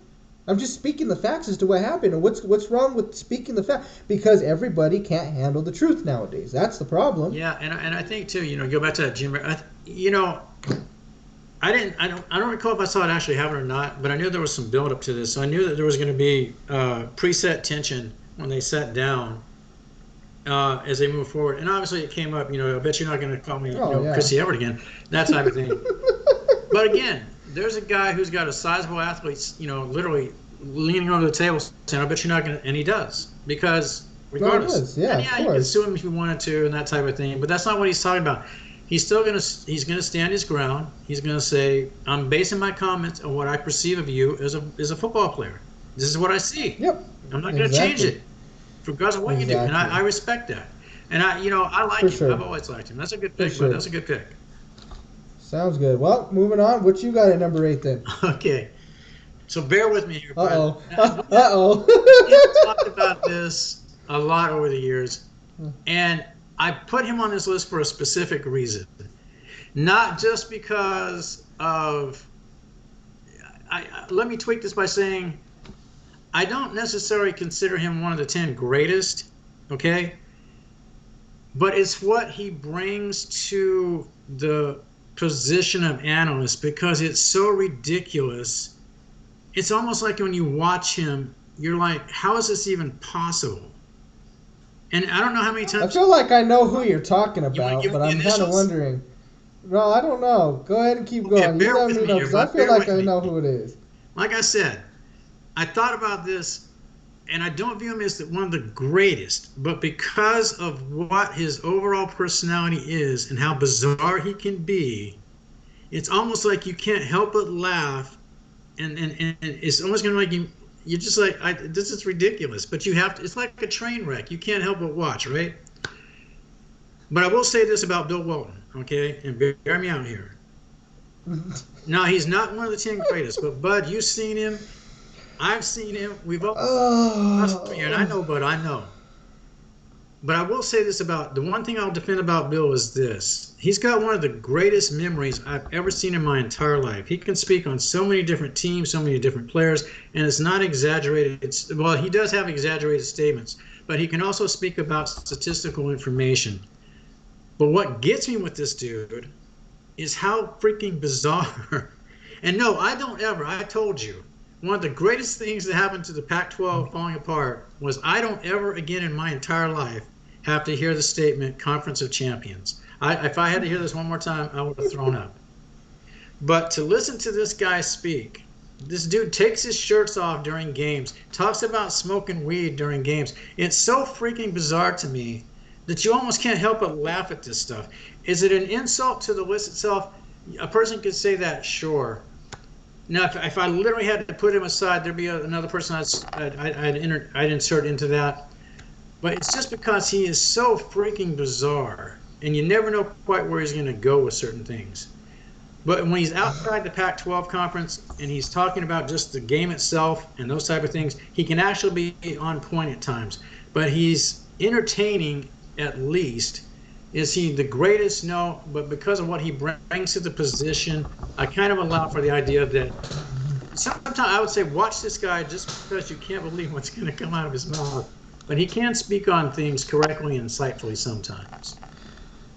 Well, I mean, we're not going to get into how I feel about Bill because we don't have enough time. And I just don't want to get angry because these are our top 10 lists. These are supposed to be fun. So I don't want to get angry about it. But we'll just leave it here that if Bill Walton never was to be on TV ever again, I would not be angry. Sure. So we'll just go ahead and leave it at that. So I hear you, but I hear you. Moving on for me next, number 7 on the list. Man, this guy, he's really come a long way for me. I've started really paying. I mean, obviously, it's started for me loving him, being a Broncos fan. Obviously, great tight end for us back in the day, winning back-to-back Super Bowls, things like that. But the road he's come to and to where he's at now, Mr. Shannon Sharpe, Onk, is what they call him, has his nickname, to where he's at now, from being, an all-time great top 3 tight end, could be the greatest tight end ever to play. I mean, you can argue it. Yeah, there's arguments for him, Tony, Rob, Kelsey. There's arguments for all these guys, right? But the fact that Shannon Sharpe is now taking from what happened with him at Undisputed, with Skip Bayless and all that stuff going on, to moving that into ESPN, being on First Take, having Nightcap, Club Shay Shay, the amount of people that him and Ocho have put together on that Nightcap, also with Gilbert, insane to listen to these guys. And I love listening to him because he's another one of those guys. And it's kind of one of these things that's kind of on my list where a lot of these guys, they just say what's on their minds. Yep. That's what I love about these analysts that I picked. They say what they want to. They stick to their guns, just like Rome, just like Sharpe. And the other thing is for Sharpe, you don't think of him as being very knowledgeable in all sports. Football, obviously, yeah. But the fact that he is on point with basketball, with football, you could even throw out, I've heard him and Skip throw out some baseball stuff, and he can even speak on that. College football, too, all this and that. I love Shannon Sharpe. I've loved him as a player for us. I love him as an analyst now. I think the best thing to happen to him was leaving Undisputed, in my opinion. Yes, I agree. I think but yeah, Shannon Sharpe's number 7 on my list. He's just so much fun to watch. I always, anytime that he's on that Nightcap or Club Shay Shay, whatever he's on, I find a way to try to tune in or watch a video of it for sure. Yeah, I love Shannon, but that's a great pick. I agree completely. I didn't put him on this list, but I have. That's an outstanding pick. And if I talk about if you remove Bill from that type of situation, Shannon is right up there, and potentially he might have been, and like I said, Bill's an entertainment value thing. But when we're talking about Shannon, it's this might be curious to you, and I don't know if you feel this way or not. And I love Shannon to death, and I hope he continues to grow. I believe any platform that has him as a part of their show is going to benefit from it. I actually thought, and tell me what you think of this, I thought maybe even when Shannon was a Bronco, I thought there was a little bit of a speech issue. He does have it. If you listen to his brother is absolutely spot on, clear. And this is not a criticism of Shannon. My viewpoint was, I wonder if potentially that's going to hinder his ability to be successful. He does talk about that he had a stuttering problem growing up and this and that, and he had all that going on. And he took a lot of classes. He became better with his speech. And you could tell every once in a while he has a little bit of trouble speaking. But he gets back on track. He's good to go. And he always figures it out, how to say the right thing. But when you listen to him, over these last few years, you it's not something you notice. What I notice is his insight. Particularly if you're talking about, obviously, the background with his own particular sport with football. And obviously, all former athletes, when they step outside their box if they're not overly educating themselves on the other sports, they're not always going to be able to comment on everything. And Mm-hmm. there are areas where Shannon, and he'd be the first to tell you, I can't speak, like Barkley, exactly, the right thing here. I can tell you what I see if it's not basketball. Exactly. But when you listen to Shannon speak, you don't notice how he sounds, and he sounds great now, like you said, but he sounds fantastic. Oh But yeah. you're caught up in Yeah. what he's saying, not how he's saying it, Mm-hmm. what he's saying. He's providing I agree. not only a football player's perspective, but an athlete's perspective on different issues now. And I'll tell you what, I Exactly. agree with you completely, bud. What Skip lost, that was his loss. That was his stupidity. Yep. He's the one who screwed that Totally up. agree. You had a good thing going there, and you blew it. Stephen Mm-hmm. A said, "Hey, bud, come on, love you. Let's kick the ratings up even higher." And that's exactly what people tune in for the Shannon segments now. They want to see Exactly. Shannon, Oh yeah. not just Steven, Uh-huh. Shannon. Mm-hmm. This guy is fantastic. That's a great pick, bud. That's a great pick. Definitely. Well, who's next on your list then? This is a guy, bud, and obviously you know who it is. A lot of people know who it is. And I'll just throw the name out there, Mark Jackson. Um, Oh I, yeah, yeah, I yeah. I love Mark Jackson. The Three Amigos, Yes. right? No, no, no, no, no. I'm just kidding. Yeah, that one. No, actually, I love Mark Jackson. I'm actually still surprised that honestly that he's not coaching in the NBA. I'm actually very surprised still about I that. think I, But th- no, I think it's a great pick. I think he gets a lot of criticism. I don't. Well, I'll put it to you this way: I don't think enough credit, particularly for what he was establishing with Golden State before everything happened and they moved him out. I think that was wrong. You Mhm. didn't allow this man to experience the success that he was helping to establish. Everybody wants Mhm. to center on Steve Kerr. Defer back to Mark Jackson if you really want to look at the foundation for where this all started. This was the guy that was essentially immensely responsible for helping and establish that. And he doesn't get credit for that.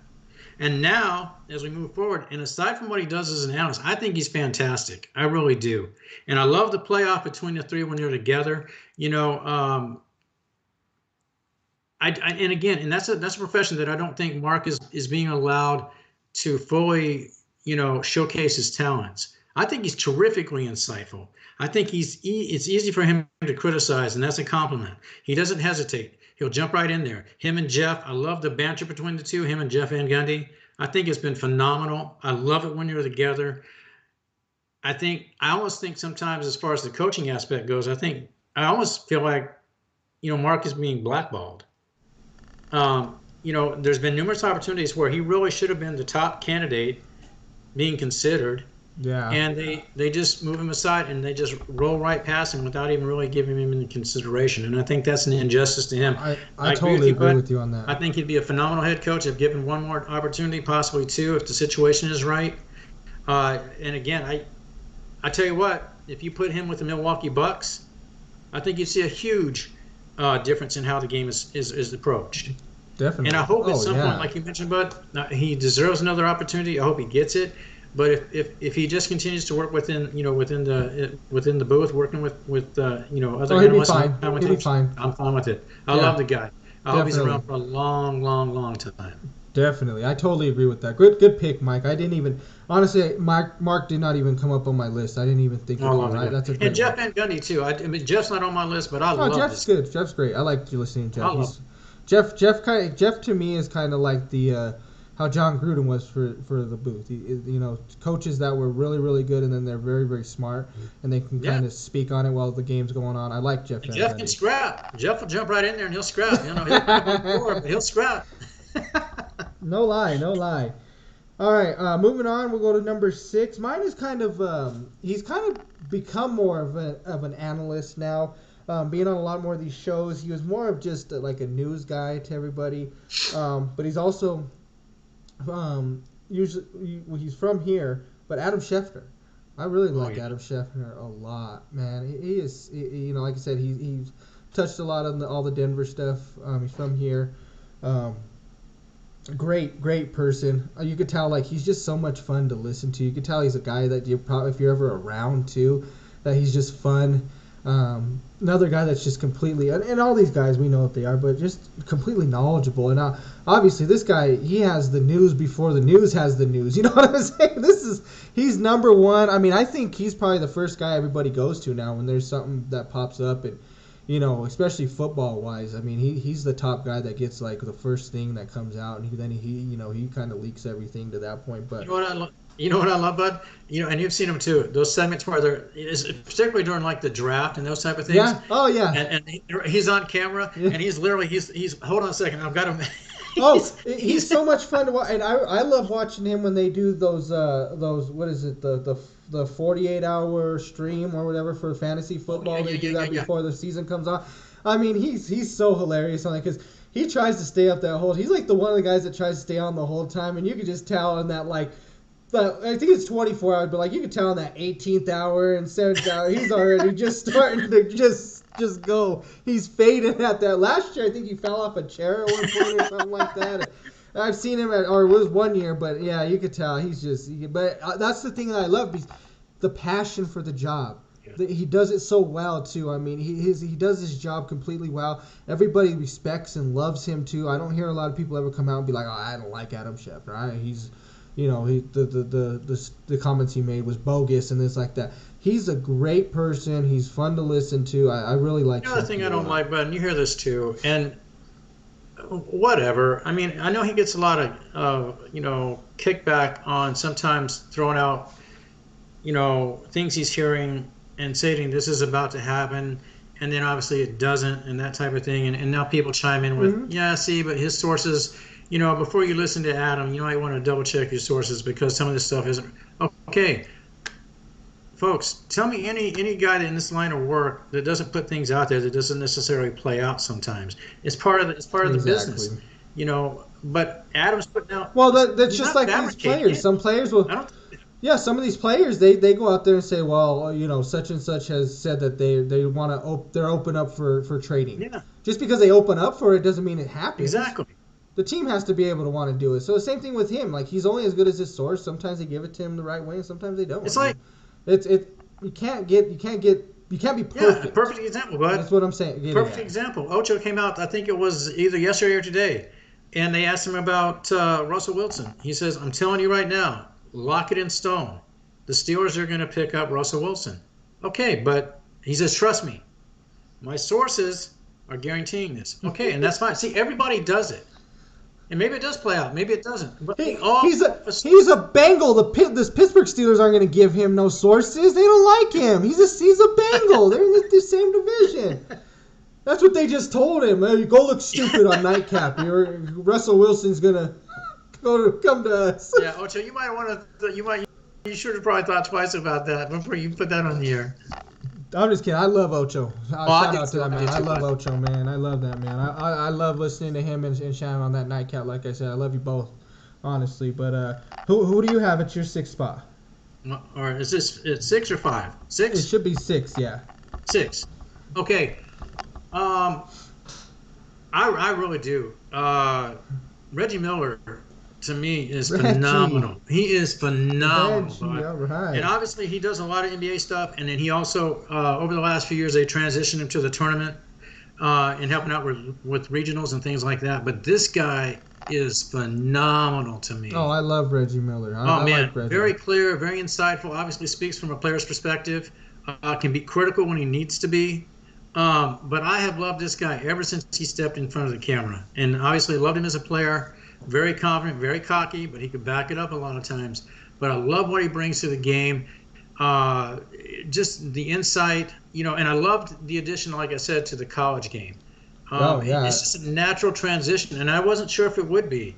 Because you never know what you're going to get, much like with Kurt, going to the pro game from the college game. But some guys can just make that transition, and it's so fluid that you don't even notice it while they're doing it. And he's one of those guys. And his knowledge for the game back in the day too, because I remember watching him on those open courts, and they had where they were talking about the years of the decades, and he was bringing guys from the ABA into his starting lineup, like Roger Brown and Mal Daniels and things like that. So to him, obviously Mal Daniels kind of a homer. He's an Indiana guy, so he knew a lot about him. But even somebody like a Roger Brown or something like that, he knew about the ABA. He's known about this. He has a great knowledge for the throwbacks of the NBA. You know what I mean? So I love that pick with Reggie for sure. Yeah. Hey, correct me if I'm wrong here, but is this one of Reggie's classic stories? Is that I think he had a night in the NBA where he scored, I think it was 50 points, and he was so excited. And I think he either wasn't aware or Cheryl called him up or he heard about that it. was in high school. Yeah, Was it high school? it was a high school game that he told they were. So yeah, it was his dad. High school, that is. Yeah, it was his dad and his sister. His sister in the front, he's in the back. He's like, how'd you do? He's like, oh, I had a huge game. He's like, I went off for. He's like, I had 50, and she was like, oh, he's like, well, how did you do? She's like, well, I had a really, really good game. And she's like, what? And she's like, what, like 60, 75? She goes, well, I had 100. I feel like 100 and some 100 points or something. The same night he throws off for 50. I mean, and that was the thing is, though, Cheryl was always the better Miller, unfortunately. And that just says how good the genes are that run in that family down. We both have two superstars like that. I mean, they're two Hall of Famers, is what you could say about that in that same family. And I love Reggie. Reggie's great. I mean, he's another one of those guys that does not care what you say, what he says either. He's going to tell you exactly how it is when it comes down to it too. Yeah, and they're not being critical just to be critical and make noise. They're being critical with a perspective. Exactly. What they're seeing. It's not just to be quotable, or that type of thing. They're making points. It's not just to make headlines. Yeah. 100%. But I love it. Yeah, I'm with you for sure.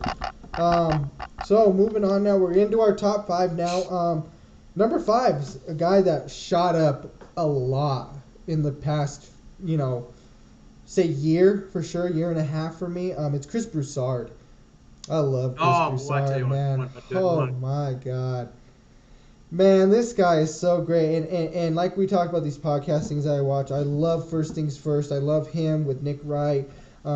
Wilds, those guys are fun. Obviously, Mangini's on there and Greg Jennings. Those guys are great additions to the show too. But to listen to Broussard and to listen to those guys in general on that show, it is absolutely just fun. It's not like you're just sitting there listening to a bunch of guys talk about sports for a little while and it kind of just drowns off for a little bit. No, these guys have contests with each other. They make fun of each other. They have a great time. But on top of being a fun analyst like that, the knowledge that Broussard, especially basketball knowledge, man, holy crap, that guy is, he's been around basketball. That's pretty much what he started as journalist for that. But his takes on football has gotten good too. I mean, he was the one guy that really stepped up with Baltimore, saying Baltimore was going to have a good year. A lot of people weren't hot big on Baltimore this last year.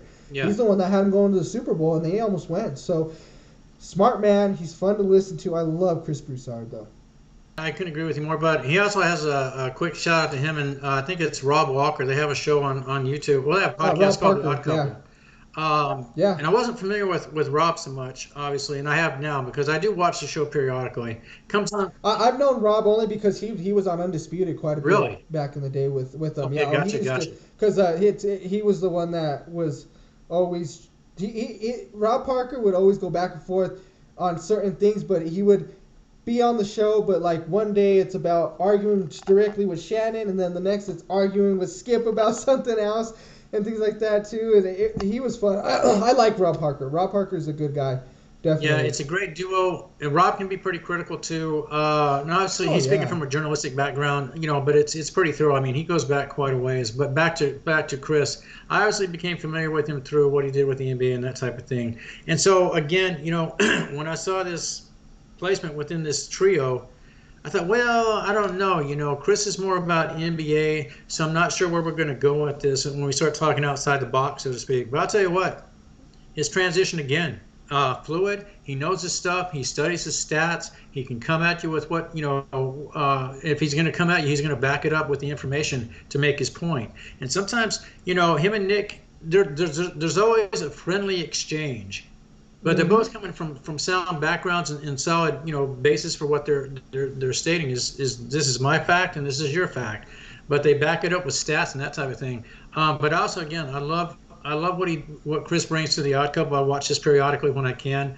But he just has I don't know. There's something about his voice we talked about this sometimes with the commentators, and certain guys have that. And I like Chris's voice, um, and I don't know, he's just got like that friendly appeal, you Yep, know. exactly. Yeah, and That's I exactly enjoy what it tuning in is. just to see him. But again, And the he's also interactions. one of those guys too. Same thing on the list that I had before.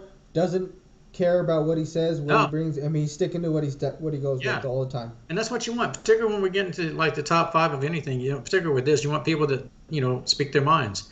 Yeah, that's a Exactly, great pick, great pick, great pick, bud. for sure. So you're up here. What's your number five? I almost put this guy higher, but I'm concerned now, and I say Tom Brady for a reason, okay? Because I'm not sure how this is going to affect Greg Olson. I'm really struggling with this because Greg Olson is one of the best analysts I've seen come along in years. I love this guy. I can't recall a time when I've seen an analyst I believe better prepared. And you saw it again with this year's Super Bowl. I mean, this is a guy who brings the knowledge. He played the game, but he's also bringing it to to the booth. And I listen to this guy, and when he's doing a game, and now when you have channels where you can watch all the games, you can make sure you get his game because I love what this guy brings to the game. He's very sound. He's very clear. He knows his facts. He speaks from playing the game itself. And man, is this guy good to me. I just love what Greg Olson brings to the game. And it's essentially he had become part of their number one analyst or their broadcast team. So what I'm concerned about now is how, and I don't quite Hmm. understand this big infatuation with Tom Brady because much like Tony Romo, well, with many of them really, but it's almost like you've preordained Tom Brady to be the greatest analyst to ever come along, and you're giving Yeah, him the spot. Why does he not have to work his way up to it? I mean, and so much so that you drop $300 million on him to come in and do this, and yet you're going to jettison aside a guy who's already proven himself to be extremely good at what he does. So how does this affect yeah. where he's going to be? But I love this guy, and that's why I have him at number five. Wow. That I love that's this guy. interesting. I did not expect that. I did not think of Greg Olson either. I mean, I don't mind him at all. Mhm. He's still got to grow on me a little bit more. I mean, he hasn't been there for too long. So I mean, obviously for me, I wouldn't have put him on the list just because I just need to see a little bit more from him. I do like Sure, him. sure, I bud. loved him as a player for sure. He's a hell of Yeah. a tight end, that's for sure. But yeah, no, I like your take on it for sure. Definitely love I the just take like I on it. said, last thing I'll say again, but I hope he doesn't get shifted into the background, so to speak, just because of Brady, because you don't know if Brady's going to work or not. Maybe he does. I don't know. Maybe he'll turn out to be one of the greatest analysts ever. I don't know. But good grief, I mean, you got a guy who's got at least he's proven that he's capable of doing this. So what are we doing with that? So, but I love Greg. Nice. Well, I guess we just wait and see how the Yeah, rest of it goes out for him for sure. sure. So moving on, number four. I love this guy. I mean, he is so much fun to listen to watch. I mean, I constantly am watching just videos of him being on NBA TNT. Charles Barkley. I absolutely love Charles Barkley. And if you don't love Charles Barkley, then I don't know what's wrong with you, I man. agree completely. This guy is absolutely so much fun. I mean, the relationship him and Shaq have on the TNT crew, that crew together alone is just insane and fun to listen to. But Charles, man, another guy that does not care what is said. He will tell you exactly how it is. And it's funny to think, even for him, how far he's come Yep. being an analyst on there and this and that. And at first, when he's on there, you're just thinking, is this all for fun? Is this publicity type stuff? Because, I mean, Charles isn't the type to talk much stuff like that. He's just more of a ball player, but he's gotten really good about analyzing games, being knowledgeable about some stuff. Obviously, he has his times there where he gets mixed up stuff, but that's the fun part about it, right? That's the exciting part about being with him and being around him. But I absolutely love Charles. Obviously, if it wasn't for these other three, he probably would be higher. But like I said, there was a couple of them that I put on here that I didn't even realize until I started looking deeper into the list, and I was like, no, man, these guys have to be higher. We'll get into that more, but yeah, like I said, for me, I got to put Charles on this list, and he's very high for me because I just love listening to him. You know what I love, and this extends beyond Charles, but with Kenny and Shaq, and Ernie, because sometimes I look at them obviously because they go hand in hand now. Obviously, they each speak outside the box and away from the other three, Oh but yeah, yeah, it's yeah. synonymous right now with the collective effort, basically. But when I watch these four guys during any evening, if you get a chance to watch them, folks, and however many of you do or not, I'm sure a lot of basketball fans do watch, like Bud's talking about. But when you watch these guys, it's like watching four guys just sitting in a room somewhere on like a couch, like if they were just in jeans or shorts or whatever, and they're just kicking back, having some drinks, and this is just four guys talking about sports and the games they're watching, is that type of atmosphere, But and I love how Charles can make Shaq laugh, and sometimes they get going so much that they can't even focus on what they're doing. And I'm not sure sometimes Charles is intentionally trying to be funny. It's just what he says is funny, and you just don't expect somebody. Oh yeah. That's exactly it's what it is. It's like out of nowhere, all of a sudden, they're talking about something funny, and just the words that Charles uses, and it's just one of those things where it's because he uses the exact words that all of a sudden it's like it gets that little snicker out of Shaq, and then next thing you know, all of them are just kind of running with it in the end, and it's kind of funny just to listen to them, because they have fun with it. And I don't know if you've had a chance to listen to Charles, do commentary on a golf tournament. This is hilarious. Oh yeah. That's hilarious. Oh, I agree. If you've ever seen this guy swing, you can't stop laughing. And I'm talking about. There's Charles. that one. What is it? That pro-am where Tiger and Tom were playing together. It was Tom Brady and Tiger as a couple playing together, and Charles is doing the commentating for it, and he's just giving Brady and Woods just so much crap during this game. And I think even at that in that one, I think Brady knocks in like 120-foot chip in or something like that, and he tells Chuck, suck on that, Chuck. But again, back to your point, Bud, with Charles, and again, he's not afraid to call out anybody, anytime, anywhere, particularly in what was his profession, with basketball. Doesn't matter who you are. If he doesn't agree with something, he'll put it out there. And it's cost him better friendships, and he'll tell you that, because he wouldn't back down. And why should he? He analyzes the game the way he played the game. Yeah. And that's by talking stuff and just bringing out the facts about it. That's what it is. Exactly, and that's what you're supposed to do. Yeah, and if you can't take 100%. Criticism, I don't know what to tell you. But you can't stand the heat, then get out the kitchen. Yeah, exactly. I mean, that's one of the things I love about Chuck is he doesn't care. There's no filters with him, and he's just as funny when he steps out the box. This guy, you'd be surprised how much this guy can speak on politics and a number of other subjects. It's not just basketball. This guy is very informed. He's a very intelligent man, and he's a lot of fun to listen to. That's a great pick. That's a great pick. Who's your number 4? I'm going to go back to one that you had earlier, and I love Jay. I love Jay Billis. This guy to me is legendary. If you just isolate on analysts. And I can't really build on what we talked about earlier. But again, just to say that I love his knowledge of the game. Obviously, he played for Duke. It's not that I'm biased, but, he was a good basketball. He'd be the one to tell you, I was a good basketball player. Wasn't great, that type of thing. But to see his transition and his growth, in front of the camera as an analyst, commentator, in-studio personality, that type of thing, I love listening to him, and I respect so much about what his perspective is, on individuals, on the games themselves, formats. Again, what we talked about, with the crowds at venues and how they rush the court and that type of thing. And he doesn't hesitate to be critical, but hopefully he's around for a long time. Because if he ever does step away, it'd be a loss, for broadcasting as a whole. I just love what he brings to the table, and I hope he's just going to be around for a long period of time. I totally agree with you, Mike. Like I said, I had him at 10 on my list. You have him at 4. Says a lot about him. I think he's the first one far that we've had duplicates on so far that we've gotten to. Yeah. Obviously, now we're getting to our top 3 here. We'll see if there's anybody else that goes in there, but love what you said about Jay, 100%. Number 3 for me, golly, I almost forgot about him. I kind of almost wanted to kick myself when I didn't realize it, but from growing up watching him on ESPN to being an analyst and things like that, but Stuart Scott, cooler than the other side of the pillow, right? I mean, rest in peace to him too, obviously. But I feel like he's probably one of the greatest. I don't want to say the greatest. He's one of the, because there's another guy I'm going to talk about on here too on my list that was just as good on ESPN. But Stuart Scott was just so much fun. He brought that. He kind of brought that edge to the ESPN, right?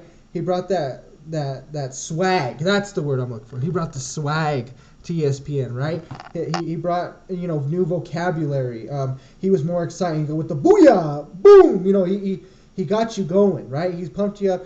On top of if he had to do whatever he needed to do, he could take care of it. Whether it be something sad and he had to take care of an interview that way.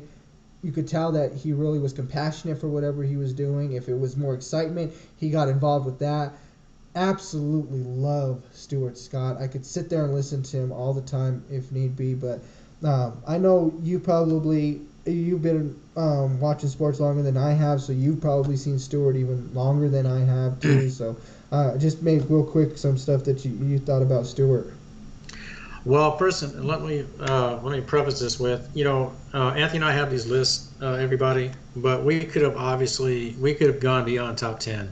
We talked about this. Each of us could have gone probably top 20, top 25, and certain positions could have been replaced with this person or that person. So it was a little bit difficult to narrow down. But like Bud talks about, these are people that affected us personally in certain ways. And that's the great part about it. So we could have gone 25 deep, maybe even 30 deep. I don't know. I won't speak for Bud, but we've talked about it. But back to Stuart. Aside from Chris Berman, as far as in studio, king of the catchphrase.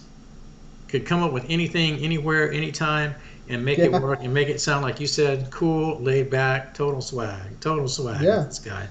Definitely.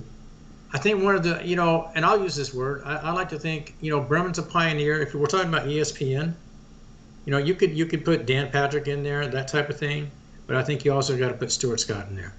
I think this man was influential beyond. I think even during his time in studio when he was still active, I don't think he probably even understood the influences that he was, generating, and essentially bringing others into that profession, so to speak. Because the thing is I think we also we forget about those great times at SportsCenter once. I'm sorry, but I don't sit here and watch SportsCenter like I once used to. Because no, I don't either. There's not those people that were once there, because like you brought up, Dan Patrick was on there one time, but you have Stuart Scott. But even you're talking about like Trey Wingo, Rich Eisen, there's the other guy. God, I'm blanking on the names. But those guys like that, Trey Wingo too and stuff, they were fun to listen to on SportsCenter. They were fun. It's like SportsCenter's on, you throw it on, you're going to listen. You didn't matter who was on. If it was Stuart Scott that night, if it was Trey Wingo that night, it was Dan Pat, you just threw it on, you watched it because it was fun. And all of those guys made it exciting. But Stuart Scott's that one guy that just, he took what they were doing, and he pushed it to the next level. You didn't watch primetime, and I'm talking about Berman here for a second. You didn't watch primetime just for NFL highlights. You watched Chris Berman for, again, his catchphrases and that type of thing. Mm-hmm, exactly. And that takes a personality to generate that kind of interest in a show. You weren't completely watching the 10 p.m. ESPN broadcast for the day's recap of sports scores. You were watching it to see what Stuart Scott would have to say and what type of catchphrases he would apply to different situations and scenarios and events. That was a big part of it. It was entertainment. It's what made it fun. But they were good at what they did. And even when they stepped outside the box and they did field reporting, it was fluid. It didn't matter where you put them. They made it work. That's how good they were at what they did. He is an absolutely massive, massive loss to the journalistic broadcast profession. He is immensely missed. And I'm glad that you put that name in there, Bud, because, he's phenomenal at what he did. He really was. I agree. Definitely. Absolutely phenomenal. So who do you got? Who's in your top three now? Who's number three for you? Again, I sometimes struggle with him. We talked about this briefly. I think you and I did just about maybe 2 or 3 weeks ago. I think sometimes Chris Collinsworth goes a little bit. Sometimes he needs a break. He needs a vocal break. Somebody that can just apply the brake and say, Chris, slow down for a second, stop, give it a rest. The motor needs to just pause for a second. Mike, you're telling me Chris Collinsworth is number 3 on your list? I like him, bud. I like him a lot. I do. Number three on your list? I like him a lot. I do. I do. I do. Now, but again, I considered it. Well, I could have extended it out to like we're talking about and stuff. I kind No, of and I have no problems with Chris Collins. I'm just kind of surprised because unless these top two are the same as I have as my top two, I'm going to be really upset if you leave one of these two that are on my top of the list out. no, because again, I really focused on and it's we could extend out. Obviously, we could in studio that type of thing. I really went to the analytical part of it. Like in the game type situations and that Well, type of that's what thing. I'm saying. These top two, these are the top. I mean, these are the top of the bunch that I'm going Yes, to I probably bring know. up. Yes, I know. I'll be stunned if you and I don't have the same number one. And if number two is who I think it is, I get it, but I do, and I'll explain why when we get to it. If it's not the same, um, but with Chris, when we're looking at what he does in the booth, I really like what he does in the booth. Obviously, when he teamed with Mike, when he teamed with Al, did a phenomenal job. I wasn't sure how the transition with Tarico was going to play out, but it did work, and it continues to work. Again, the positional knowledge base that he brings from playing the game itself, um, and his study of the game impresses me. He can speak on, uh, even if they're talking about a game they didn't watch that day, he can talk about this player's performance and that type of thing. And obviously, when we're in game and what they're actually covering, you can see the man's done his homework. Um, and just he has a really solid clarity to how he's presenting what he's seeing and what his observations are. I wish he could be a little more critical. That's the one criticism I have about Chris is I think he refrains from being as critical as he could be based on where his knowledge is at. And that's what I'd like to see from Chris. I really do like what he brings to the position itself in the booth. I really do. Nice. No, great job, Mike. No, like you said, I'm having fun with you about it. I do like Chris Collinsworth though, for sure. I mean, he didn't make my list, but no, I like what you said about him. I think he definitely is somebody that's kind of made his way up for sure.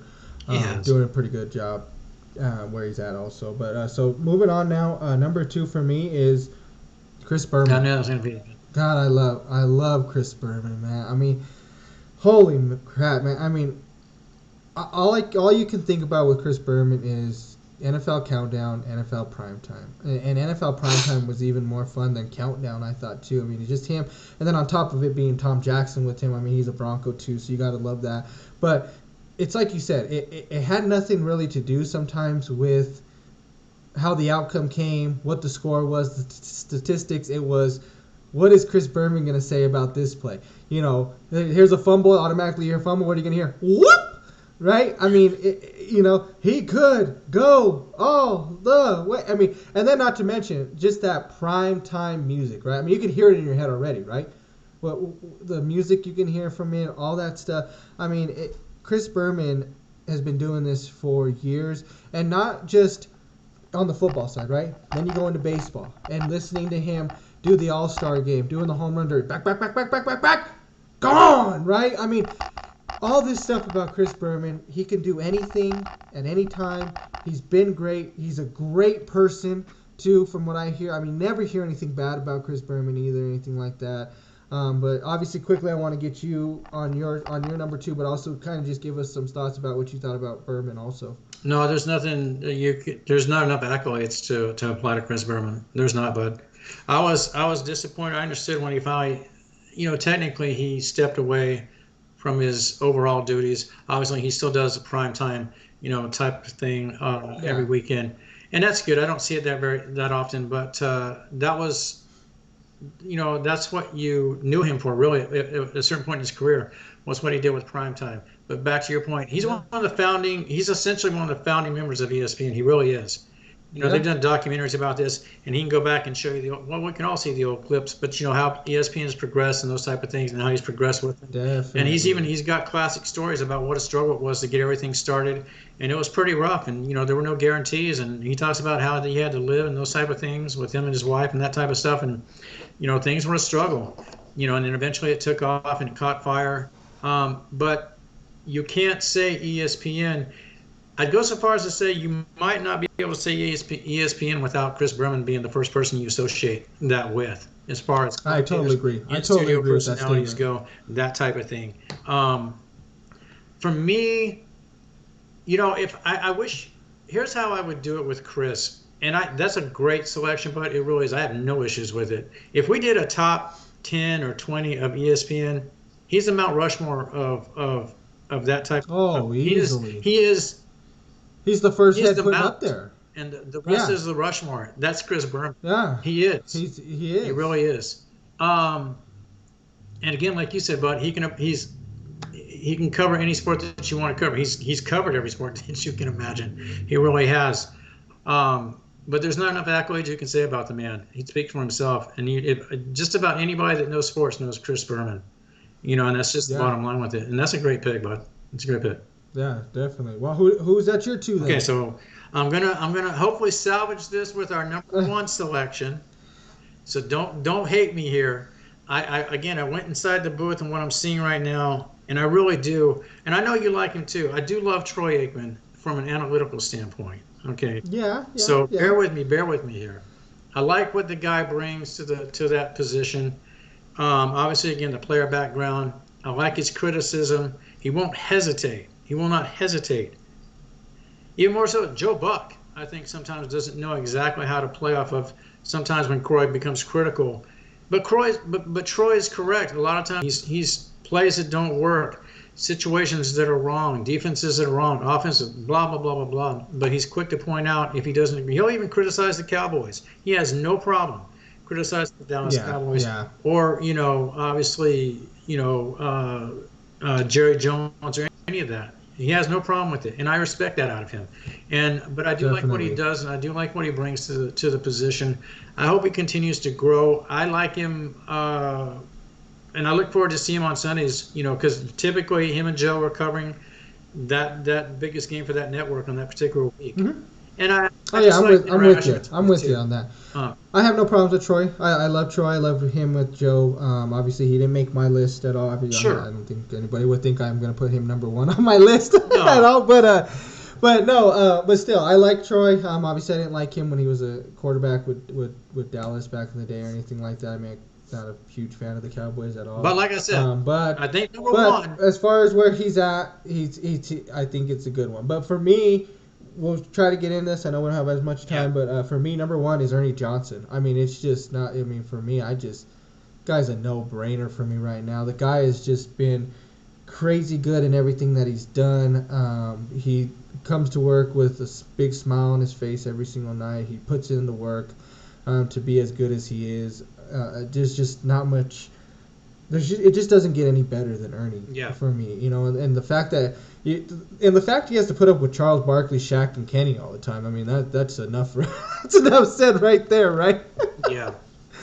But Ernie Johnson's amazing. He's been doing basketball for how long? I mean, and then like you talked about with Reggie too, bringing them in to do the college stuff, and just the fact that he's one of those guys when you hear him, it's great.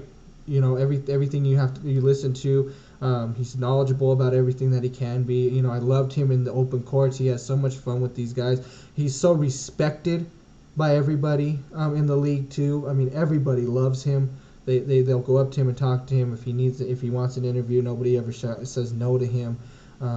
But just absolutely love Ernie Johnson. Yeah. I kind of Ernie was part of this, but and it's kind of tweaking it a little bit, but there's two sides of this, and I struggled with this because I love Ernie Johnson, and he has done some analytic work, analyst work. So that's why I kind of added him to this, and I kind of went 1A, 1B on this because I love so much what Ernie does as a person in studio. I love how he's the moderator basically of that show and sort of keeps everybody in position. And I love his knowledge of sports in general. But I've also, and through what you hear about him as a family man, and we all know about what he went through Yeah, with his son and that type of thing. exactly. Yeah. So, but he's such a nationally known figure, And again, to Hmm. your point, but he is so immensely respected for what he does behind the camera and in front of the camera. So I kind of went 1A, 1, 2. and he was included last week, but I wanted to put him here too, and in part because I think John Madden needs to have some recognition because I think he is sort of like the founding idea of what an analyst can be and what he Yeah. showed people to be in the booth. Was he rough around the edges? Yeah, but he was kind of putting it out there before everybody else did. And, but Madden was that personality that was bigger than life.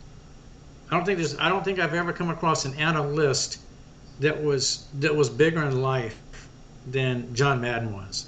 So much so now that they have awards named after him, that type of thing, the Thanksgiving turkey type stuff, and all that. Well, I mean, and not only that, what is one of the biggest sports video games to play Yeah, and come out every exactly. single But year? Madden, yeah, right? I mean, that yeah, he got Madden started, and this has been going on for how many years? I mean, how many years has he had Madden for, right? Since 90, or what is it, 89, 88 was the first one that came out? I mean, yeah. He and was back. every year another one, right? And everybody goes out by not so that not only says how good he was as an announcer. You're not talking about coaching in that too.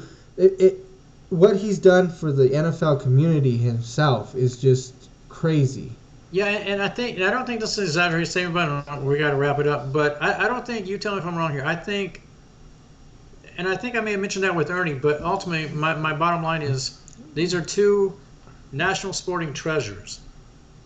They really Hmm. are. You're Yeah. not going to think about that show with Charles and Kenny and Shaq. If Ernie's not there, it's not the same show. Shoot, there's times on that show. I remember one time, I can't remember who filled in. I think it was Kevin Frazier or something filled in for Kenny because he was on vacation or something like that, and they're giving Frazier a hard time because they're like, we miss you, Ernie. We need you to come back." And Kevin Frazier's Yeah, like, "Well, I guess I'm nobody." He's like, yeah, but "Glad to be here with you guys too." Ernie wears But his that heart on says his sleeve. about him, right? That's Yeah, what it but says Ernie, about him. yeah, but Ernie wears his heart on his sleeve. He's an emotional guy, but it's Hmm. sincere. And that's one of the things. If you don't Exactly. respect that, then you don't respect basketball, and you don't respect what he brings to that profession. So I had to kind of go back and forth, but I had to. I just kind of No, I get it, I, and I I love it. had I to. love the Madden one. I didn't have him on my list. I kind of wish, I But you should had him have had it last now. week. But honestly, like I said, it's one of those things where, like you said, these lists they're not a list of who we think just statistic wise or watch it. It's who impacted us. Yeah, This is our lists, guys. It has nothing to do with what we actually think's going on here. It's not like how I did my basketball list where I'm not non-biased to it, things like that. yeah, This is who impacted us, who we've watched, who exactly. we've seen, that type of stuff too. So no, great list today, Mike. I No, was really looking likewise, forward but to looking likewise. at those analysts. I was really looking forward to that. Was I that thought was it was fun fantastic. to Good do. job, bud. Definitely. Next week, guys, our next top 10, we are going to be doing. We're going to get out of the sports one. Like you said, we kind of want to add in new things like that. So we're going to do our top 10 action movies of all time. Is that correct, Mike? Right? I That's think what we're going to so. I go with. think so. Yeah, So it's gonna be a lot of once fun. again, guys, please let us know in the chat how your list was, what you thought about our list. Any of those people that we talked about stand out to you guys, things like that. Also, you want to make your list for the top 10 action movies for us next week. Also, tune in for that. We'll be doing that, and we would love to see what you guys have for both lists so far that we've done. So once again, we just like to thank everybody for tuning in. This is a great show, a fun one. Obviously, I know we got a little bit into probably our beefs a little longer than we wanted to, but I think it was something that we really have been stressing about, talking more about. We wanted to kind of get out there, and everybody else has been kind of in the same boat with us and how we feel about this basketball situation, really, and things like that. But let us know. Like I said, comments on everything we talked about, things like that. If you have any other questions for us, or feel free to let us know if there's anything that you guys want us to bring up or talk about too, and we'll be more than happy to do that also. Anything else from you, Mike, that you got? Yeah, again, folks, just like Bud was talking about, we vented tonight, we voiced our frustrations, but it's not because we just want to hear ourselves speak. We speak and we say those things because we care, we're fans, and you get frustrated. So that's, sometimes you just have to vent and you hope it comes out in a concise and at least, non too offensive way, but without apologies for our opinions and thoughts about the various subjects. But it's about passion and because we love sports. But aside from that, please, as always, we hope, as Bud said, we hope you enjoyed the content. Anything that you'd like us to improve upon or talk about, obviously feel free to reach out and say hi. And if you stink, we can improve upon it. If you like what we do, let us know. We'd love to run with what you feel we do well. But as always, thank you for watching. If you do like it, hit the likes. Obviously, subscribe. But as always, we appreciate your time. Hopefully you enjoyed the content, and we look forward to seeing everybody next week. Definitely. And as always, real quick, my appreciation for Mr. Anthony Alvarez and everything he does with the format and the show itself. Without him, this show is absolutely not possible. So all the credit in the world to my co-host right here, Mr. Anthony Alvarez. Thank you, sir. I appreciate it. We love doing this. Like we said, guys, we look forward to it every single week.